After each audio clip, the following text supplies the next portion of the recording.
Welcome back to the Stronger by Science podcast. My name is Eric Trexler. I am the host of the show, but today I am joined by a very special temporary guest co-host, and his name is Greg Knuckles. Greg, how are you doing? Doing well. How are you? I am doing just fine, and I'd like to kick off the show here by thanking everyone who supported the mass Black Friday sale. Last time we had a podcast episode, we were talking about that sale. People came through. We feel the support. We appreciate the support. And we'd like to welcome a lot of new subscribers to the mass community. Because of the generosity of all that support, we are now in a position with mass. We're able to make a $10,000 donation to charity. And that charity basically supports food banks throughout the United States. So a lot of good work being done to reduce hunger around the holiday season here. So thanks so much for your support. Now, if you missed out on that sale and you're interested in finding other ways to support the show or to support the Stronger by Science universe, of course, you could always go to bulksupplements.com and use the discount code SBSPOD for a 5% discount. And of course, you could also download the Macro Factor Diet app just in time for your New Year's resolutions, whether you're planning to gain or lose or maintain weight in a more informed way. Macro Factor should come in handy. A lot of great analytics there. Now, along those lines, you're probably going to hear a bunch of fit pros bashing New Year's resolutions in the next 2 weeks. I'm against that. It's not that everyone needs a New Year's resolution, but you're going to hear a lot of the lines that if you don't care enough to have started yesterday, you're a loser and it's not going to work. That's not an evidence-based perspective. I always get a kick out of people who are evidence-based, except when they're just saying stuff they feel like saying. Yeah, my other favorite one that people will throw out there is there's a statistic that's not real at all that I see repeated 1,000 times. It's like 99% of New Year's resolutions fail. And I think the evidence I didn't look this up before the show, but it's a large number, but not near universality.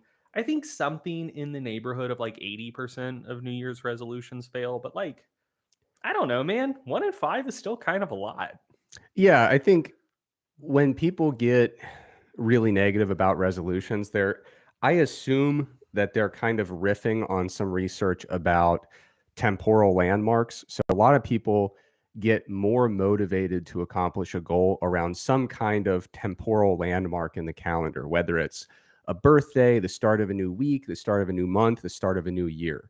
And the research would indicate that there's a bit of a fallacy built into that that's kind of baked into our psychology. Sometimes when we set these temporal landmarks and we couple a goal with it, there's a bit of an illogical assumption. The me that exists in 2022 is completely different and better than the me that exists now.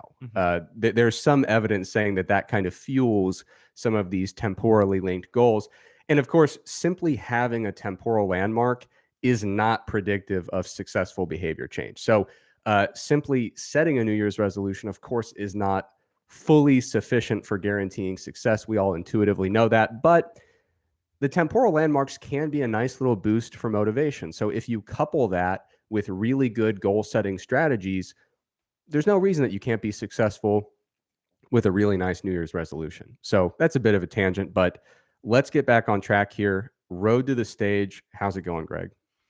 I mean, it's not going, I suppose. I think I mentioned on the last podcast, my goals shifted around the holiday season between birthday and Thanksgiving and Christmas. A lot of good food to be consumed around this time of the year. And I decided instead of white knuckling it and continuing to just try to lose weight through the holiday season, I was going to intentionally be at maintenance for about a month. And so, yeah, we're smack dab in the middle of that month, and pit stop's going well. I am at maintenance, still below 240 as I intended to be. Um, so yeah, I would say that there is a pit stop on the road to the stage, and the pit stop is going about the way I expected it to. Good stuff. How was the road to Athens?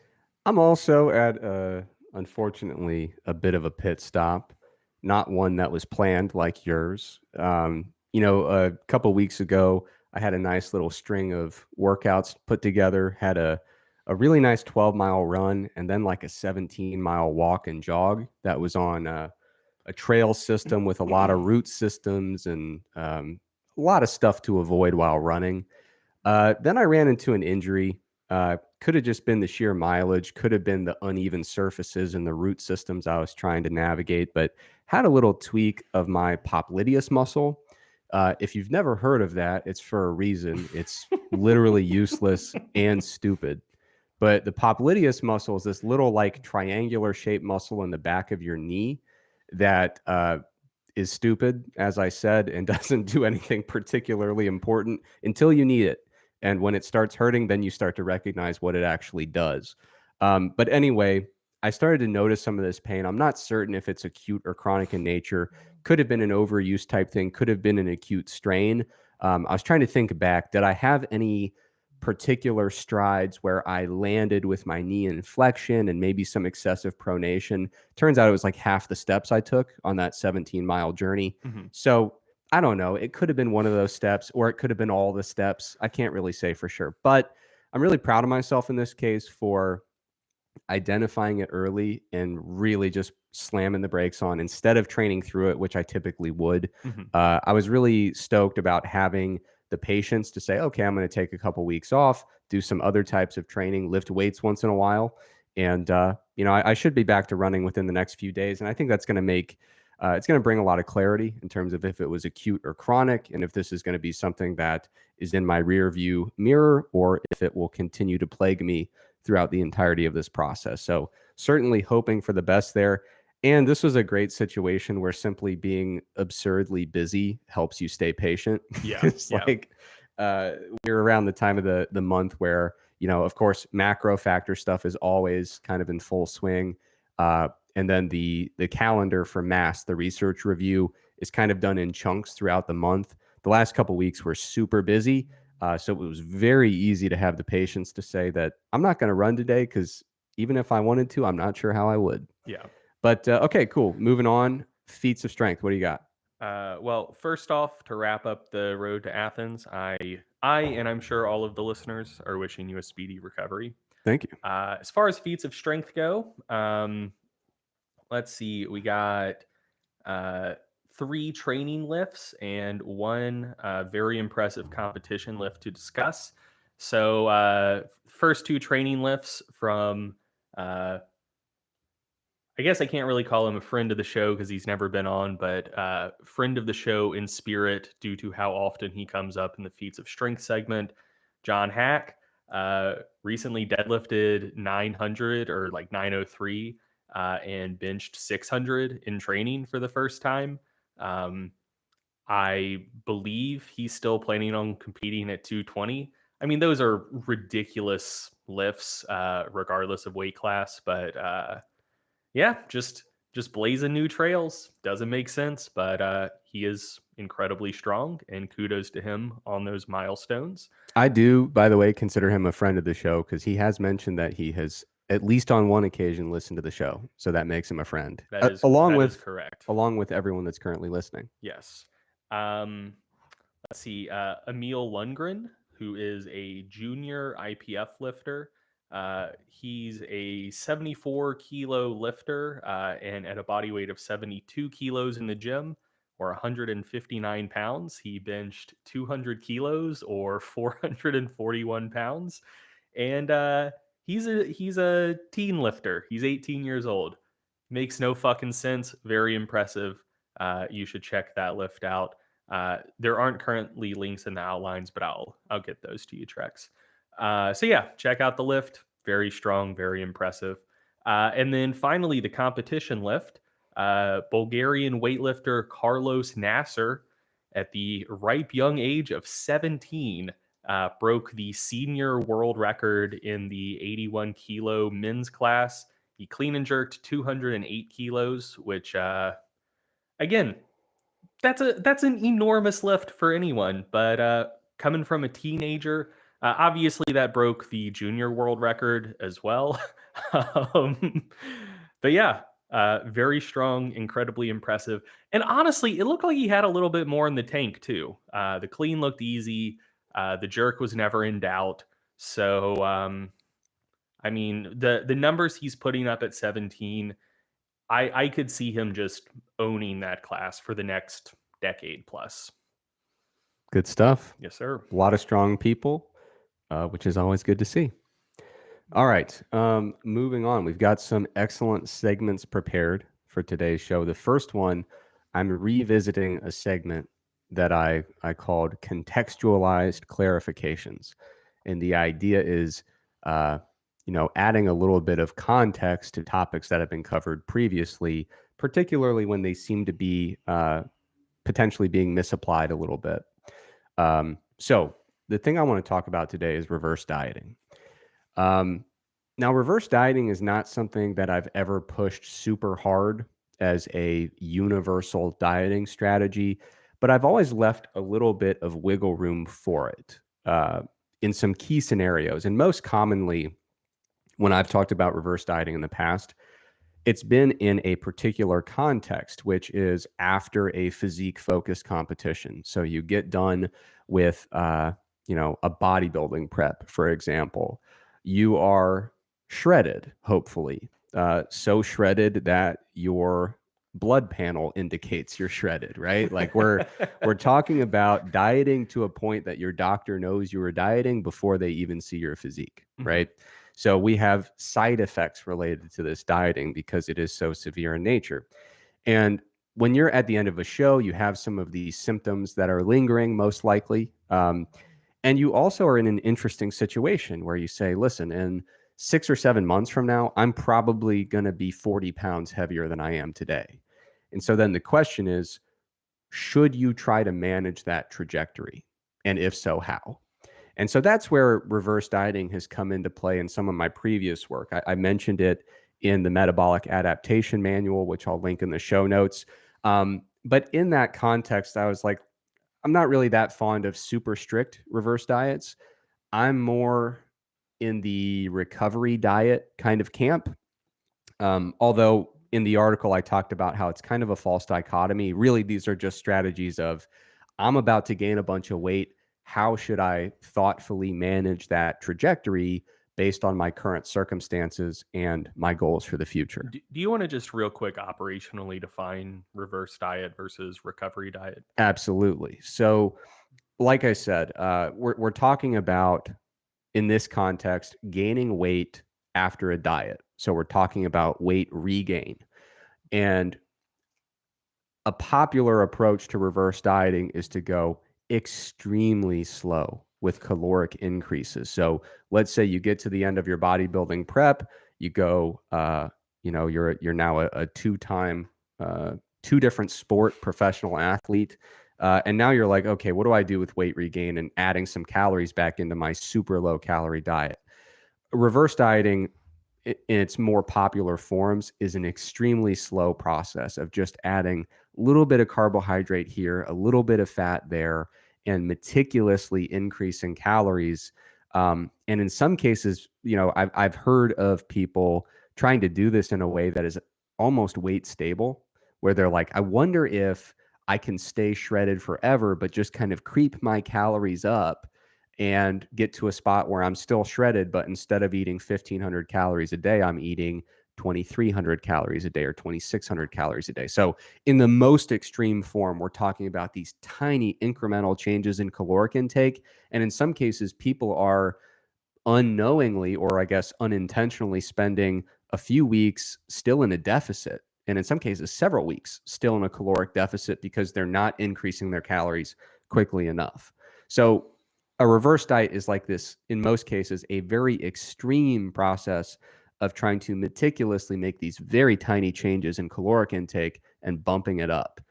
So usually there's going to be some weight gain associated with that, but in many cases, it's very minimal weight gain. It's ranging from weight stability to just a very slow and slight magnitude of weight gain. Recovery dieting to the best of my knowledge, was popularized by the folks over at 3D Muscle Journey. So like Helms and Jeff Alberts and the whole gang over there. And the idea with recovery diet, I believe it was kind of a response to reverse dieting and the way it was being implemented. And they're like, dude, your competition was 5 weeks ago. You're still in the deficit, or Yeah.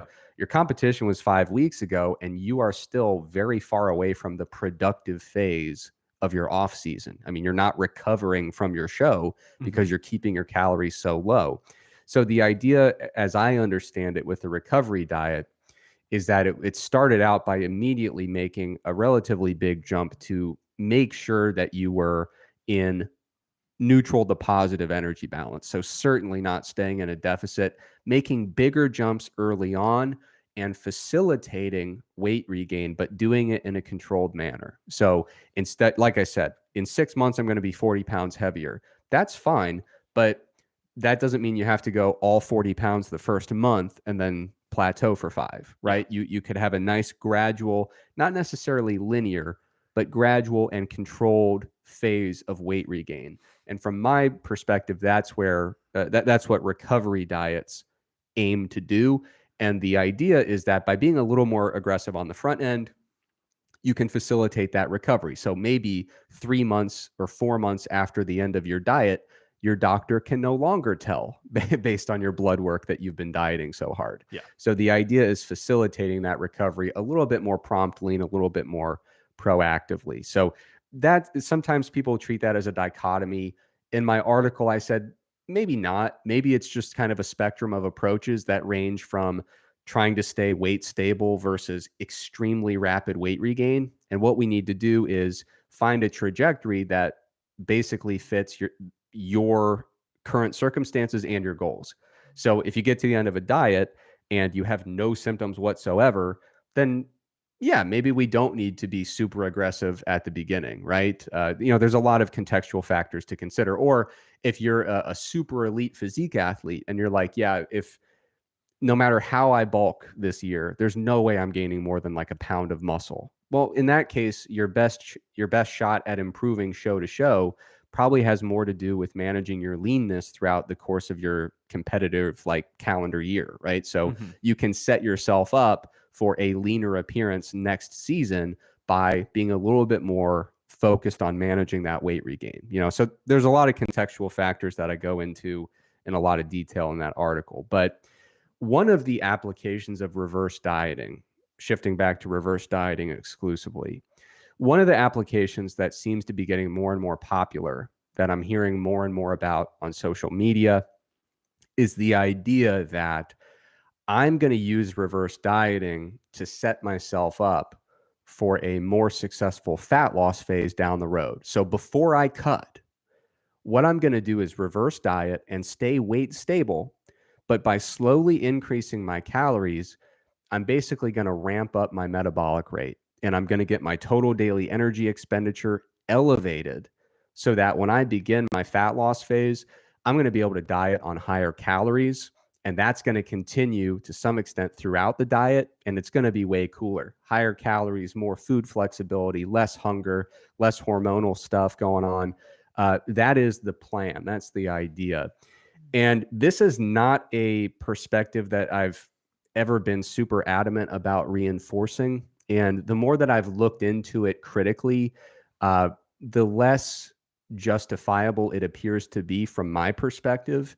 Um, and there was a paper that came out recently that I think highlights my skepticism about this particular application.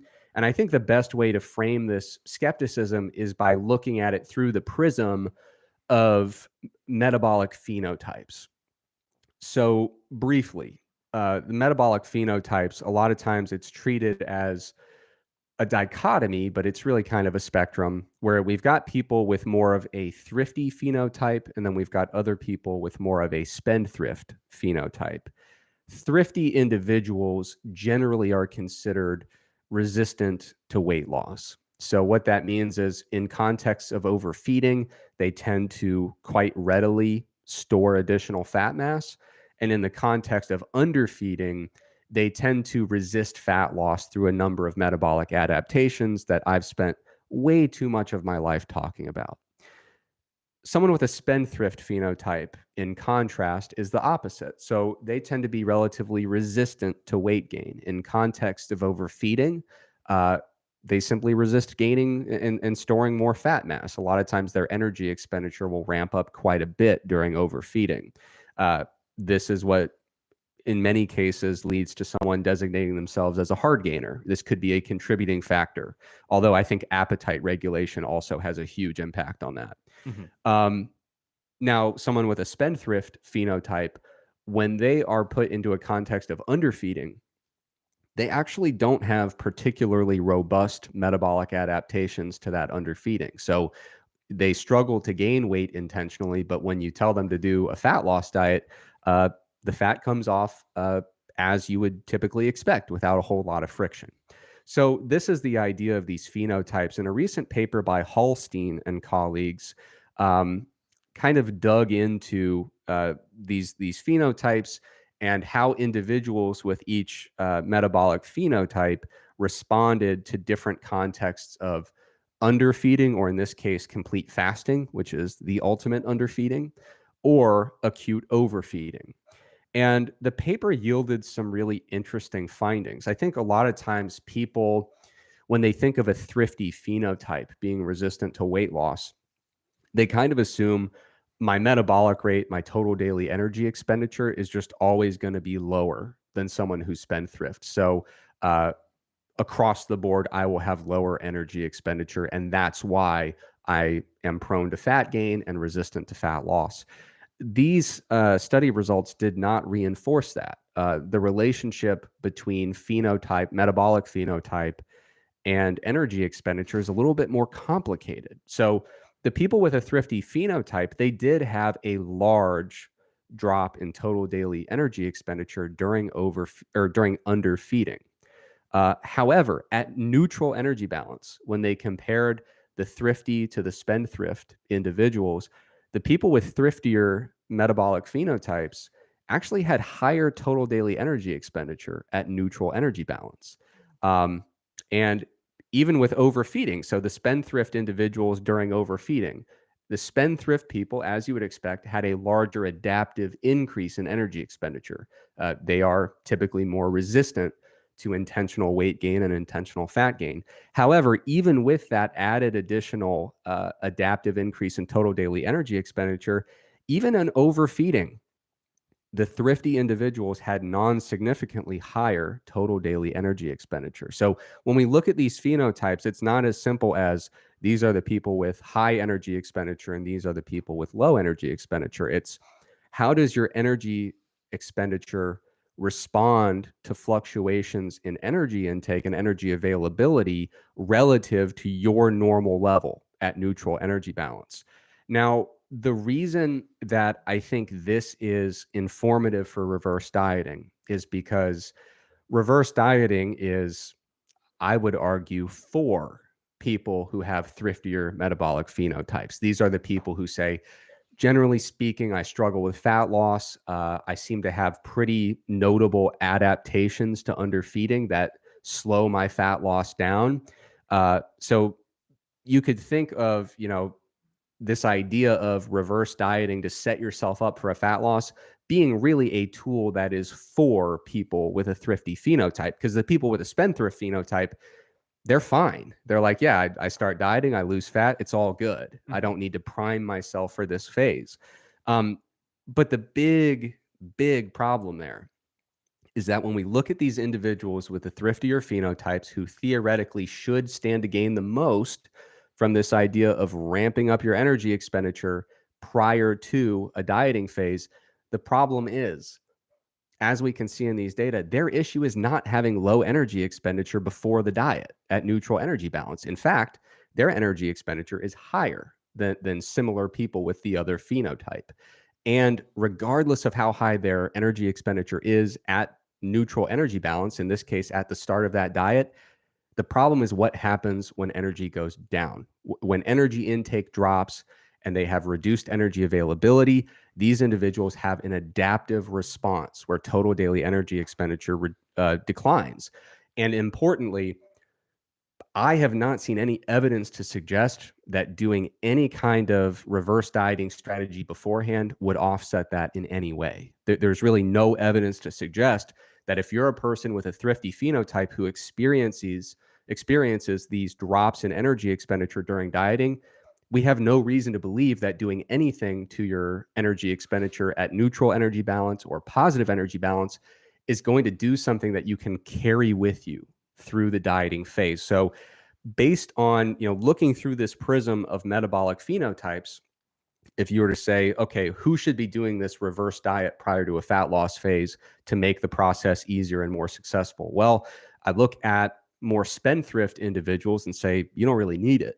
And then I look at thrifty individuals and say, I don't think that there's anything that we're doing in positive or neutral energy balance. It simply doesn't seem to change the fact that when you transition into a state of underfeeding, your total daily energy expenditure is going to drop to a greater extent than most people. So for those reasons, I think one of the most popular applications of reverse dieting is kind of hard to justify from a theoretical basis. And then from an empirical basis, there's no evidence to suggest, none that I'm aware of, that it actually works. So I think the empirical evidence is lacking, and I think the theoretical rationale has some really big gaps, in my opinion. Yeah. Now, a couple things that I do want to point out here is reverse dieting as an idea might not be entirely useless. There are some potential applications, and I think there are two that come to mind for me. First of all, like I said earlier, if you're a very advanced physique athlete, and your main opportunity to be better next year than you were this year is by coming in leaner at your next show, I think it does make sense to very strategically navigate the post-show period and navigate that trajectory of weight regain. You don't need to set yourself up for this huge off season where you're going to bulk like crazy and gain 20 pounds. That's not going to happen, right? So you don't need to rush the process of getting back into a really anabolic state physiologically. So I think for some very advanced physique athletes, it can make sense after a competition. I also think it can make sense not to set yourself up for your next diet, but when you're basically transitioning from the end of your diet to a long-term maintenance phase. And so I think we're in agreement that when we talk about someone's maintenance intake, so the calorie level that allows them to maintain relatively stable body weight, it appears to be in practice a bit of a range, right? So there's not just one number where it's like, if you eat 1900 calories, that is the only caloric intake that can keep you weight stable. It appears that we do have a bit of a range. There's some flexibility there. So like I said, if you are, let's say, a thrifty individual and you are at the end of a dieting phase, your total daily energy expenditure when you're still in a deficit there is probably suppressed a little bit because of that thrifty phenotype. If you are transitioning from a weight loss phase to long-term maintenance and you want to have more of that dietary flexibility, you want to see if you can get away with having slightly higher calories without significant weight gain, in that context, you might be able to walk your calories up a little bit and just kind of nudge your maintenance calorie intake toward the top end of your maintenance range. So basically, all you're doing there is slowly increasing caloric intake so that you're able to reverse some of those adaptations that you experienced during the diet. And this is to make your long-term maintenance a little bit more sustainable. Once you get back into your next weight loss phase, like I said, I have no reason to believe that you're not going to have those adaptive drops again. And another thing to keep in mind is you don't necessarily have to do this super slowly. You could just jump straight to a slightly higher intake and hope that some of those adaptations reverse themselves. But the slower you go and the more you treat it as an incremental process, the lower the likelihood that you're going to overshoot the number and accidentally gain more weight than you wanted to, right? So that's one instance. And then again, there's potential for, let's say that you're someone with a spendthrift phenotype and you're at the end of a weight loss phase, and still you'd like to have a little bit more wiggle room with your caloric intake. Even in that situation, there's a possibility that you could nudge your maintenance calories toward the top end of your maintenance range. Because again, when spendthrift individuals start overfeeding just a little bit, they often tend to have some adaptive adjustments that increase their total daily energy expenditure. So, all of that's to say, I wouldn't say that reverse dieting is completely indefensible in all contexts. I wouldn't say it is unequivocally useless or unjustifiable. However, I would say that one of the more common applications I see, in my opinion, has a low likelihood of success. And of course, if more data come out to contradict that, then I'll be in front of the mic letting everybody know. But for now, I think I think the reason I bring this up is I think it's a bit counterproductive. Yeah. I think that it has people chasing this thing that takes them away from the goal that's at top of mind. They're Mhm. going through this process that may not actually be contributing to success. And it can be very disheartening when you did all that work. I mean, I've talked to people who feel like they mismanaged a diet and they ruined everything that they gained during that meticulous reverse diet process that they went through. Yeah. And I think it's very discouraging when you put yourself through that and maybe you do have a slight increase in total daily energy expenditure and then you switch to that fat loss phase and you're right back to square one. Mhm. And I think a lot of people internalize that as a failure, whereas, physiologically I think that's probably a fairly predictable outcome. Yeah. So that is reverse dieting and literally everything I wanted to say about it. Yeah, I mean, I guess it makes sense to me, and I don't know why necessarily someone would expect it to work otherwise, Mhm. like in a different way. Just cuz like, the old school approach of bulking and then cutting. And you bulk for a while and then you transition directly into a fat loss phase. Whatever a reverse diet is going to do for you in terms of increasing daily energy expenditure, um, I don't know what that would do for you that just simply being in a deficit wouldn't do for you. And so if you're In not a surplus, you mean? yeah, yeah, yeah, Yeah. that being in a surplus wouldn't do for you. Right. So, if you've been in a surplus for 6 months, 9 months, whatever, and then you transition into a deficit and your calories have to get relatively low again, I don't know why someone would anticipate that your experience following a reverse diet would be different. Right. Like what is a reverse diet like? Basically maintenance. We'll call it an aggressive maintenance. Like Bit of this. an oxymoron there, yeah. Yeah, an aggressive maintenance, a very small surplus. I don't know what that would do to quote unquote build your metabolic capacity that just simply being in a normal surplus wouldn't. And so if people aren't experiencing increases in the calories that they can consume while in a deficit, just following normal surpluses, I don't know why someone would expect that the calories that they would be able to consume in a deficit would be a lot higher following, aggressive maintenance or a very small surplus.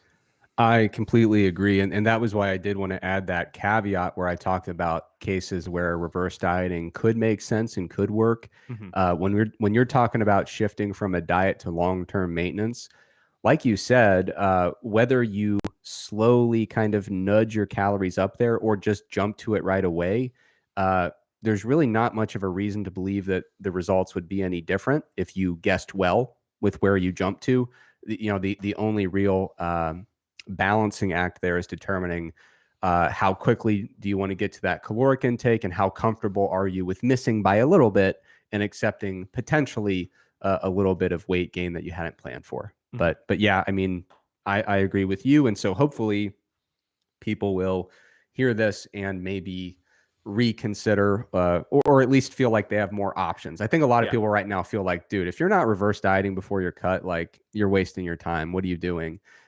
So I hope that this alleviates some of that pressure for some people. Okay, moving on. It looks like you've got a research review here that seems very scandalous, depending on what you conclude. So we'll see if I get defensive. Yeah. So this research review, I think, is kind of timely, but not as timely as it could have been. Around a month or 2 months ago, there had been a couple pretty high profile deaths of competitive professional bodybuilders. And there was a lot of discourse around, like, are the training methods or the drugs or whatever in professional bodybuilding um, like particularly dangerous and killing off bodybuilders at an increased rate.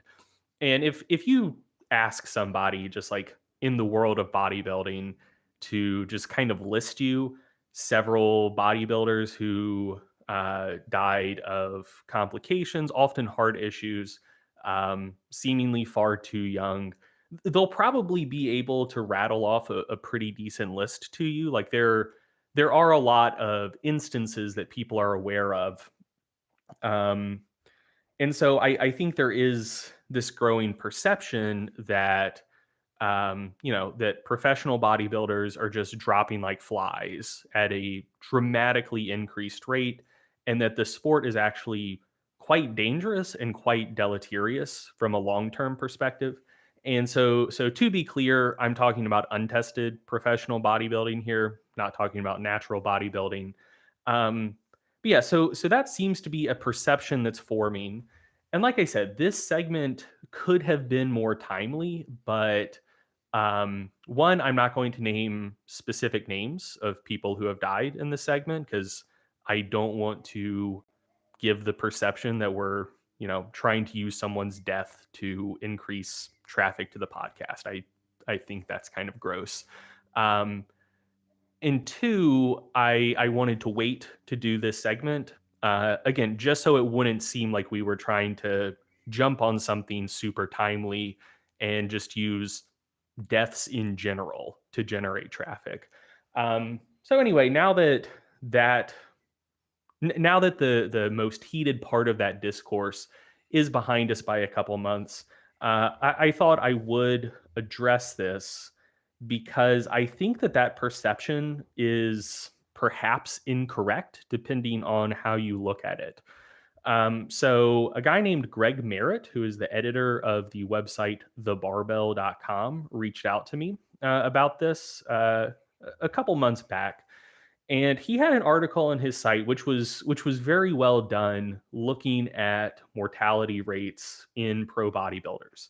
So what he did is he basically compiled a list of everyone who had competed at the most prestigious untested pro bodybuilding shows. So the Mr. Olympia, the US Arnold Classic, the precursor to the Arnold Classic, the World Pro, the Night of Champions, and the successor to the Night of Champions, the New York Pro. Like those are some of the biggest bodybuilding shows in the world. So he looked to see everyone who had competed at those shows going back to the inception of the Mr. Olympia in 1965, identified all of the people who had competed there, and then basically just tracked down all of the ones he possibly could. And he was able to confirm whether or not 478 of those competitors were either dead or alive.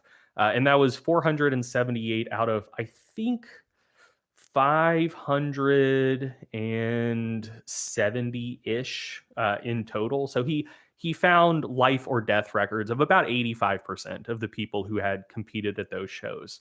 And basically just using actuarial tables like likelihood of death by birth year or by age. He just plotted the mortality rates of pro bodybuilders versus just men in the general American public. And he talks about this like using US actuarial tables. Because not every pro bodybuilder is American, but a lot of them are. And also just like mortality rates differ country by country. And part of it's just a sample size issue. Like if there are 6 professional Egyptian bodybuilders, like you wouldn't really have much of a sample size comparing that against like Egyptian actuarial table. So he just standardized everything using US data, which I think is a pretty justifiable thing to do. And basically found that mortality rates of bodybuilders were the same as for men in the general public. And that seemed to hold across generations. So for people born in the 30s, mortality rates pretty similar. For people born in the 50s, mortality rates pretty similar.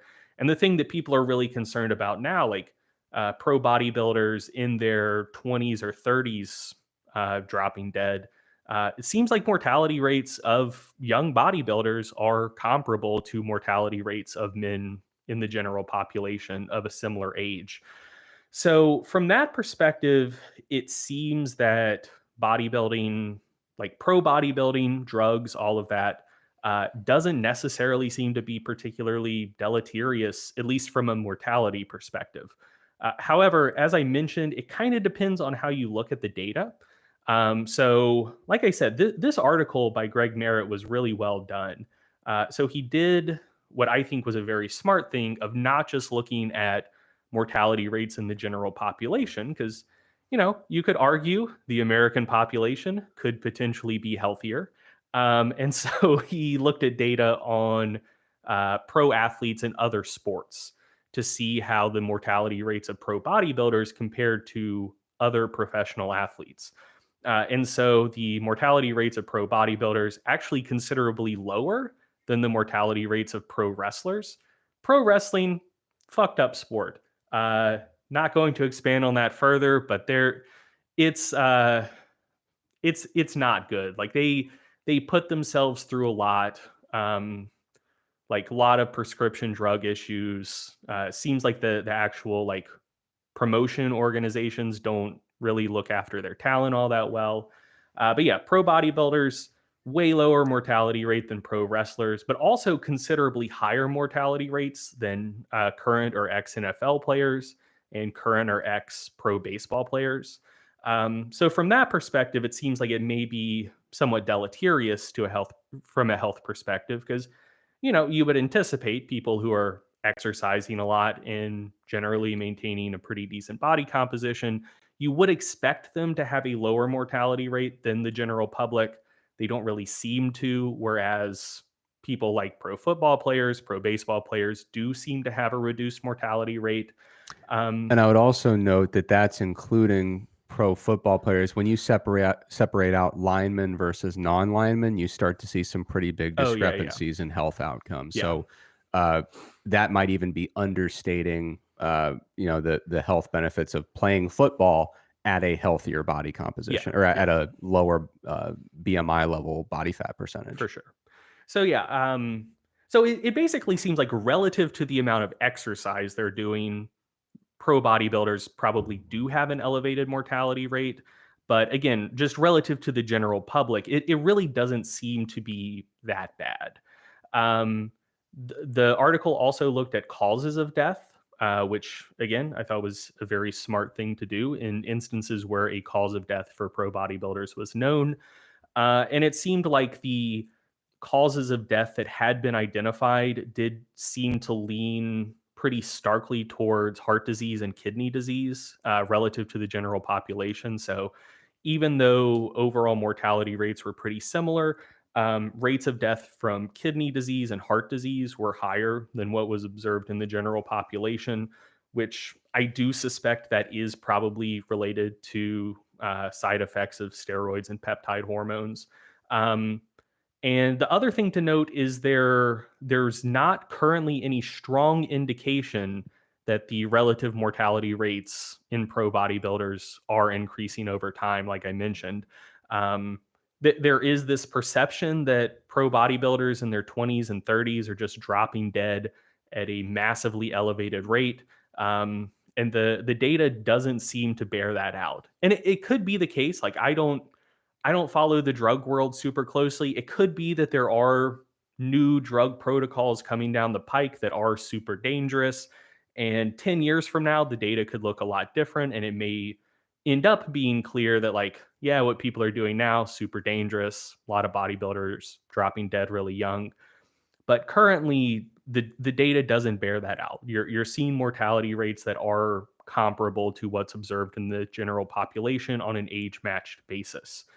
Um, I will note as well. So when he sent me this article, I read it. I found it very interesting. But I did kind of note in the back of my mind, I was like, I feel like I've seen an article before saying that pro bodybuilders do have elevated mortality rates. And I was not wrong. I found the article that I had in mind. This will be linked in the show notes. Title is Rates of Mortality Are Higher Among Professional Male Bodybuilders. Pretty straightforward title. Lead researcher was Gwartney, and it was published in the Journal of Urology in 2016. And so, I was basically interested, like, which of these analyses is more likely? Actually, no. Getting slightly ahead of myself. So the headline finding of this study by Gwartney and colleagues was that pro bodybuilders did have an elevated mortality rate relative to the general male population. They found that the relative increase in mortality was about 34%, again compared to age matched men. So that study did suggest that pro bodybuilders do have a relatively higher mortality risk. And so, I was basically interested in, like, which of these analyses is more likely to be correct and reliable. Is it the one published in the Journal of Urology, or is it the blog post? And honestly, I think it's the blog post. And I think that for one major reason. So as I mentioned, the article from Greg Merritt, so he identified 571 total bodybuilders that had competed at those elite bodybuilding shows, and he was able to identify whether 478 of them were either dead or alive at the point that he was writing the article. So he was able to, identify life or death in 85% of the people he looked into. And for the Gwartney study, they cast a slightly wider net to look at. I think they basically just looked for a list of like all of the bodybuilders who had won their pro card since 1948. So they initially started with a list of close to 1,600 professional male bodybuilders to look at, 1,578 to be precise. But they were only able to find mortality data for 597 of them. So fewer than 40% of the totals they looked into. And I think that likely introduces a pretty major bias in their data, because it's easier to figure out if someone's dead than if they're alive. Because most of the time when people die, there's going to be a obituary published somewhere. Like, someone is probably going to say something about it somewhere. Yeah, Whereas it, earlier you used the term life or death certificates, and I was like, dude, I'm like way behind on submitting all of my life certificates or well, life or death records, I yeah. think. Yeah. So yeah, it's not that hard to figure out if someone's dead. Like, I'm sure there are people who die all the time that we would not be able to find individual records that they died. But on average, it is somewhat easy to figure out if someone is dead or not. Like, generally there's information about that. Whereas, like, if someone won their pro card and they're just not active on the internet, but they're still just kind of like kicking around, it's hard to find confirmation that they're alive. Um, and so I kind of think that's what's going on in the Gwartney study, since they were only able to identify whether about 40% of the people they were looking into were dead or alive. I think it's highly likely that they identified a lot of the deaths and failed to identify a lot of the people who were still alive. So I think that 34% elevation in mortality risk in the bodybuilders they looked at, I do suspect that that's a pretty hefty overestimation. And just simply based on the fact that the Greg Merritt article identified life or death in 85% of the people they looked into, I think that is probably more reliable, if you ask me. Um, so anyway, I think the current picture is complex. Relative to the amount of exercise they're doing, and bodybuilders tend to have lower rates of smoking. Um, Generally, you don't see super heavy drinking. Like, you do tend to see a lot of habits and behaviors that would be predictive of lower mortality rates, longer lifespan, and you don't see reductions in mortality rates relative to the general population. So from that perspective, the drugs they're doing are probably having a deleterious effect. But I do think that maybe there's some degree of alarmism where people are overstating the risk that these people are taking on from competing in that style of bodybuilding, because it doesn't seem like the mortality rates they're looking at are elevated relative to the general population. So, or I mean, even if we take the Guartney study at face value, a 34% elevation in mortality risk, like, I don't want to downplay that. Like, that's not nothing. Um, but I mean, the way people talk about it, you would think that they're saying, like, dude, bodybuilders are like 10 times more likely to die in their 30s than people in the general population. Like, that seems to be the vibe of the conversation. And even if we take the 34% elevation at face value, which again I think is probably an overestimate, but even if we did take that at face value, I think that that's still kind of a more muted story than what people are trying to tell. So yeah, I kind of think that that whole discussion is maybe a little bit too alarmist, a little bit blown out of proportion. Um, I do certainly think that there are risks and side effects of performance enhancing drugs that people need to consider. I do think that they are having a net negative impact on mortality, but I think that people are maybe a little bit too quick to exaggerate those effects and assume that the risks and dangers are quite a bit larger than they actually are. Yeah, but of course, one thing to keep in mind is that it is possible for bad things to happen to you that do not necessarily kill you. Correct. So, of course, there are those notable side effects associated with PED use, and you'll want to make sure that you're monitoring your health on an individualized basis if you happen to be using those types of things. Yeah. And also, to be clear, take none of this as a recommendation. I'm not No, saying drugs are safe, you should do them.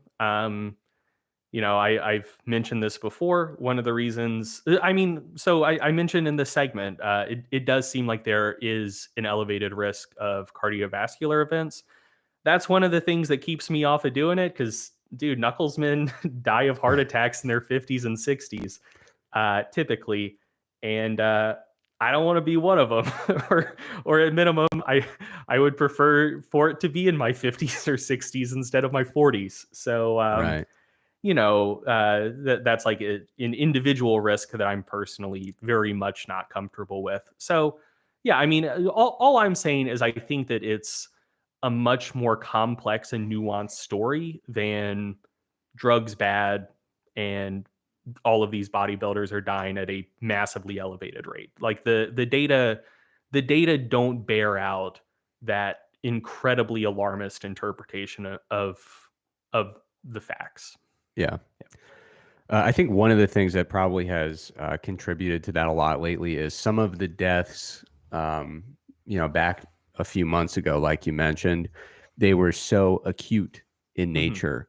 I think one of the things that does lead to some of these, brief periods of time where we do see elevated deaths or serious side effects, some of those fluctuations with things that aren't just like, oh, I was on testosterone for a long time and it was bad for my heart, Mhm. but like really high doses. But more so things like, oh, I had an acute medical emergency because I was using a particular type of diuretic or other type of kind of acute medical emergency secondary to drug use. So I think when you see a few of those in a row, which could be subject to short-term trends and just what people seem to be doing, Mhm. those are the types of things where it becomes so alarming that it's almost hard to look at that data with any level of objectivity, right? Yeah. It's Yeah. like, no, dude, like on Instagram, like 4 out of 6 days, I heard about a bodybuilder that died, you Yeah. know, but yeah, very good work by you and very good work by, what was the author of that article again? Greg Merritt. A lot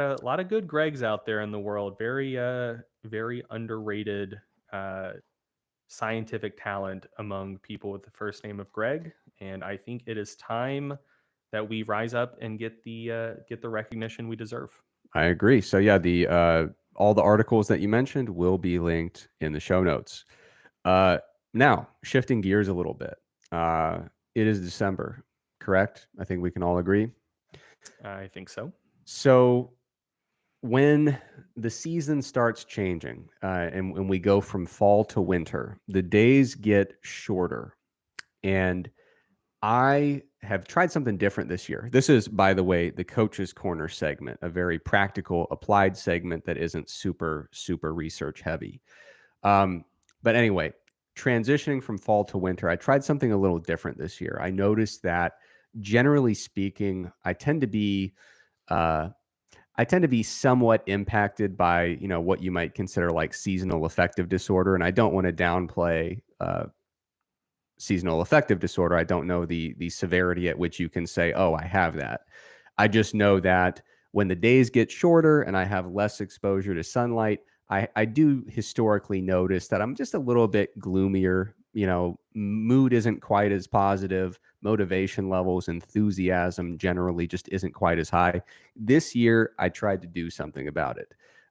So what I've been doing here, I've been trying to lean on some of the research about getting better sleep, some of the research about just circadian biology in general. And the reason that I'm mentioning this as a coach's corner segment is because it's something I've noticed in my coaching as well. I don't know if you've ever noticed this, but sometimes as the days start getting shorter and the season starts shifting and people are kind of cooped up inside a little bit more and they're not getting as much exposure to sunlight, they're not able to do the things outside that they normally like to do. I've noticed some seasonal patterns just in like the vibes I get from my clients. Like the general vibe gets worse. Um, I've noticed that there's more staleness with regards to training, where it's just like, yeah, I'm just not as enthusiastic about these workouts. Maybe you're a worse coach in the winter. I considered that the first time I noticed it. I honestly did. I was like, dude, what happened in late November that made me start sucking as a coach? Mhm. But after seeing it a few years in a row, I was like, I think this is kind of a seasonal And thing. then you realized your Australian clients were doing great. But I've also noticed even things like just kind of slightly heightened sensitivity to discomfort. Mhm. So like something that would have been like, my shoulder's like a 2 out of 10 on the pain scale, you know, late November, it becomes like a 3 or a 4 out of 10. And these are, just to be clear, completely non-scientific observations, not evidence-based, but simply anecdotal, and me kind of looking at evidence to think, what might be going on here, you know? And I know for me personally, it was really just a quality of life thing. I was like, I don't want to be all gloomy for the rest of this winter. So what I've been trying to do, and what I've been having a lot of success with, uh, first of all, just acknowledging that sleep matters a lot. So I've been trying to do the really basic sleep hygiene stuff and be really consistent about it throughout this season. So having a consistent sleep and wake time, trying to kind of in line with circadian biology, trying to align my wake up time for when the sun is coming up, or Mhm. at least close to that, because um, you know, when the winter comes, a lot of times I get all annoyed that I don't get a lot of sunlight, and I'm like, dude, you slept through 3 hours of sunlight this morning. Like, Mhm. you kind of don't get to complain about the lack of sunlight. So really making sure I make the most of it and experience the sunlight that is present. And also getting some sun exposure early in the day. So I've been starting my day, when possible, actually getting outside, getting some fresh air, moving around a little bit, and getting some of that direct sun exposure. And I think when people look into some of the circadian biology literature, there's been a lot of emphasis on light avoidance, right? So you've probably seen articles, probably heard podcasts talking about, good sleep hygiene before bed. Stay away from artificial light. Stay away from light that's kind of on the blue wavelength. part of the spectrum. Even sometimes wear blue blockers, like glasses that block out blue light, using filters on electronic devices that kind of change the color spectrum of light coming out. So a lot of focus has been on light avoidance, but there hasn't been much that I've seen on actual light exposure. And I think it is most beneficial to leverage both sides of that coin. So trying to get some really nice light exposure early in the day seems to be a really positive thing when you look at the totality of some of the research on the convergence of circadian biology and just overall health and wellness. So I don't want to overhype it and frame it as like a life changing biohack. But if you're someone like me who notices that when the winter comes along and the days get short, you're just a little more sluggish, a little more gloomy, and you're interested in maybe taking steps to be a little bit more proactive about mitigating that or trying to attenuate it with just little behavioral things. That's been what I've been focusing on this year. And I've been really happy with how it's been going. So, just a nice mixture of really good sleep hygiene habits, a consistent sleep and wake time, and just trying to get out and get some light exposure early, coupled with some of that blue light avoidance late at night. It's been a really, really positive thing for me. And also, something that's just practically useful is being aware that a lot of people do notice this. So, like people who might not think that they have anything related to seasonal affective disorder, it's really common for people to just be a little bit gloomier this time of year. And it's important, especially if you're a coach, to know that and prepare for that in your interactions with clients and keep an eye out for signs that there might be some changes in affect that occur seasonally. And just being aware of that can make you a more effective communicator and make you more proactive as a coach, especially with how online coaching works these days. You might live in an area that's, close to the equator, and you're like, dude, I didn't even know that was a problem. But you've got clients at really high latitudes where, I mean, they've got a few hours of sunlight every day. And that can be a big thing when it comes to the subjective experience of training, even health ramifications aside. So, just a little tangent there, just because just by doing those little quick things, it's been really, really positive for me. So maybe people will be able to give that a try and notice some other positive things as well. Dude, I might have to give some of that a shot. I got to tell you, I'm hit by seasonal affective disorder like a truck every year.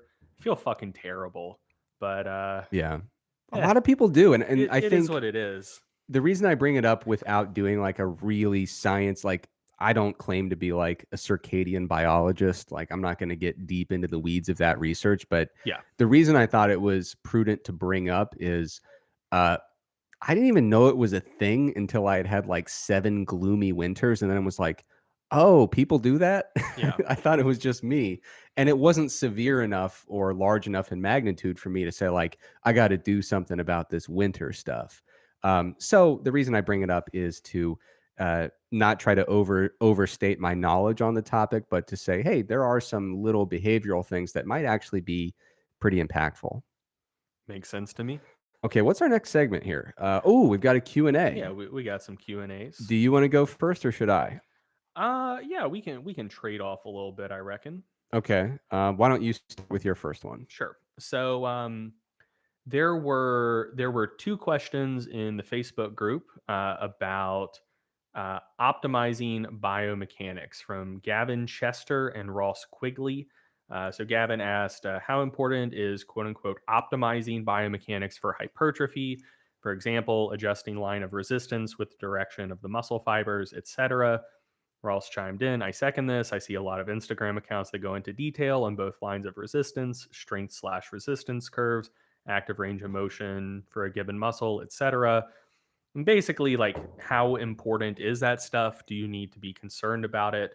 Um, and yeah, so my perspective is that it's hard to know. So this is a partially scientific answer and partially just my opinion and vibes based answer.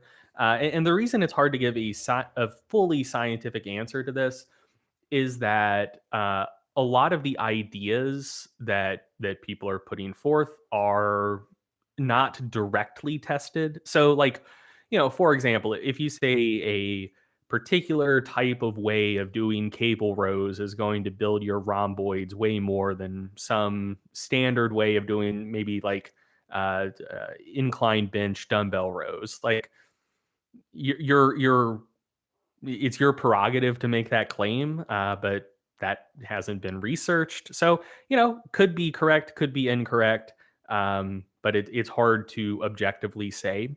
So, we are mostly in the realm of opinion and conjecture here. But my perspective is that it's probably a matter of degree. And for example, the principle itself of different exercises or different variations of exercises maybe being more or less effective for hypertrophy in general or hypertrophy of a particular region of a muscle. Um, that general idea does have some scientific support. So, again, not support for specific individual exercises, but just kind of the concept itself. So, for example, there's one study showing that incline bench builds the upper pecs better than flat bench. We've talked about that on the podcast before. I'm a little bit skeptical of that study, but just noting that it exists. Um, there's a recent study showing that knee extensions build the rectus femoris way better than like squats do. So, you can't necessarily assume that all quad exercises will build all heads of the quads equally. There's a study showing that bench press and triceps build like different heads, or bench press and tricep extensions build different heads of the triceps. So, for example, bench press seemed to be really good for specifically building the lateral head of the tricep, whereas the long head of the tricep was grown a lot more effectively with like skull crushers. So there's direct evidence on that. And then just regional muscle activation in response to different exercises and regional muscle hypertrophy are pretty well established phenomena at this point. So just kind of on a baseline level, there is reason to believe that attempting to quote unquote optimize exercises for particular, like to target particular muscles, might have some merit, even if there's not direct evidence for the specific exercises or exercise variations being discussed. Um, and there's also some research showing that relatively small, quote unquote, optimizations can have a notable effect on hypertrophy. So it's not just a matter of, say, bench press versus tricep extensions for different heads of the triceps. Even relatively small variations of the same general exercise may be more or less effective. So there was a study by Mayo, I believe, from this past year, looking at hypertrophy of the hamstrings following seated or lying hamstring curls, finding that seated hamstring curls were quite a bit more effective for hypertrophy, probably because they were training the hamstrings at a longer muscle length. So if you're seated, you're in some hip flexion that lengthens the hamstrings, might make seated leg curls a little bit more effective for hamstring growth than lying leg curls. So there even is some evidence that relatively small quote unquote optimizations like that could be effective. Um, Personally, I do think that the most important factors are just range of motion. So, for example, can you load the target muscle at relatively long muscle lengths, like near the end of its range of motion? And also just whether the exercise you're doing is likely to be limited by the muscle you're the most interested in. So, for example, take dumbbell bench versus bench press. Some people's bench press performance might be limited by their triceps or by their shoulders. And for them, maybe the bench press might not be the most effective uh, pec builder. But with dumbbell press, for example, for virtually everyone, that's going to be limited by their pecs. So, that would probably tend to make it an effective pec exercise for most people. So I think those are the two biggest factors, just range of motion and whether or not the target muscle is going to be the limiting muscle for the exercise being performed. And the other caveat I'd throw in is that I think for biarticular muscles, there's some decent evidence to suggest that single joint exercises tend to be more effective than multi joint exercises. So I mentioned tricep extensions versus bench press for growth of the long head of the triceps. Tricep extensions were more effective. Long head of the tricep is a multi joint muscle. And same thing with knee extensions for rectus femoris growth. Again, the rectus femoris is a biarticular muscle. Single joint exercise seemed to be better. So, I think that those are the main factors to keep in mind. Whether or not optimizations past that point make much of a difference, I'm kind of agnostic on. Um, and I think that I think that in general, a way to approach it is just kind of to ask yourself whether you need something fresh for a particular muscle or not. So, for example, if you've got pretty big pecs and you feel most kind of standard pec exercises in your pecs, they feel pretty pumped, pretty fatigued after you do some pec training. I don't think you need to go out seeking crazy new pec exercises. Like, you certainly could, just if you want something new to do for novelty's sake, but I personally don't think it's going to affect your results all that much. However, if there is a particular muscle group where like just the standard go-to exercises don't really seem to be doing it for you, so I think like lats are a pretty common one. A lot of people don't feel their lats as much as they would like to if they were doing pull-ups, pull-downs, pull-overs, just kind of like standard lat exercises. And maybe they have relatively poor lat development compared to the rest of their physique.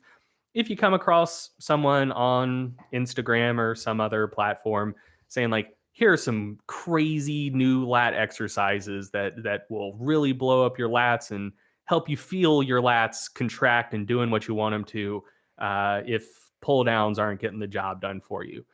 I mean, my perspective is it doesn't hurt to give it a shot. Um, if what you're currently doing isn't working, uh, at minimum, it doesn't hurt to try out a new idea. I do think that a lot of the kind of I think that a lot of the reasoning underpinning a lot of the exercises that might be recommended kind of under the umbrella or for the purpose of like quote unquote optimizing exercise technique. I do think that the reasoning might be a little bit flimsy at times, and it kind of reminds me a little bit of like keto content. So they both kind of go with like, here's a plausible sounding mechanism. I tried this thing and it seemed to work for me, and therefore we can generalize it, and it's a good thing for everyone. So in the case of keto, like, hey, like insulin is this thing, and like, oh, that seems scary, and like I tried a low carb diet, help me control my appetite and lose weight. Therefore, like low carb keto is the best. Everyone should do it. And I get kind of the same vibe from the kind of like galaxy brain, like exercise variation stuff. Like, oh man, if you like do rows on this exact machine in this exact way, like it technically lines up with like the line of pull for this region of your lats a little bit better.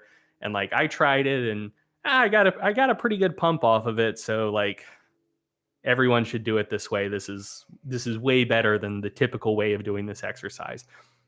I don't know. To me, it seems like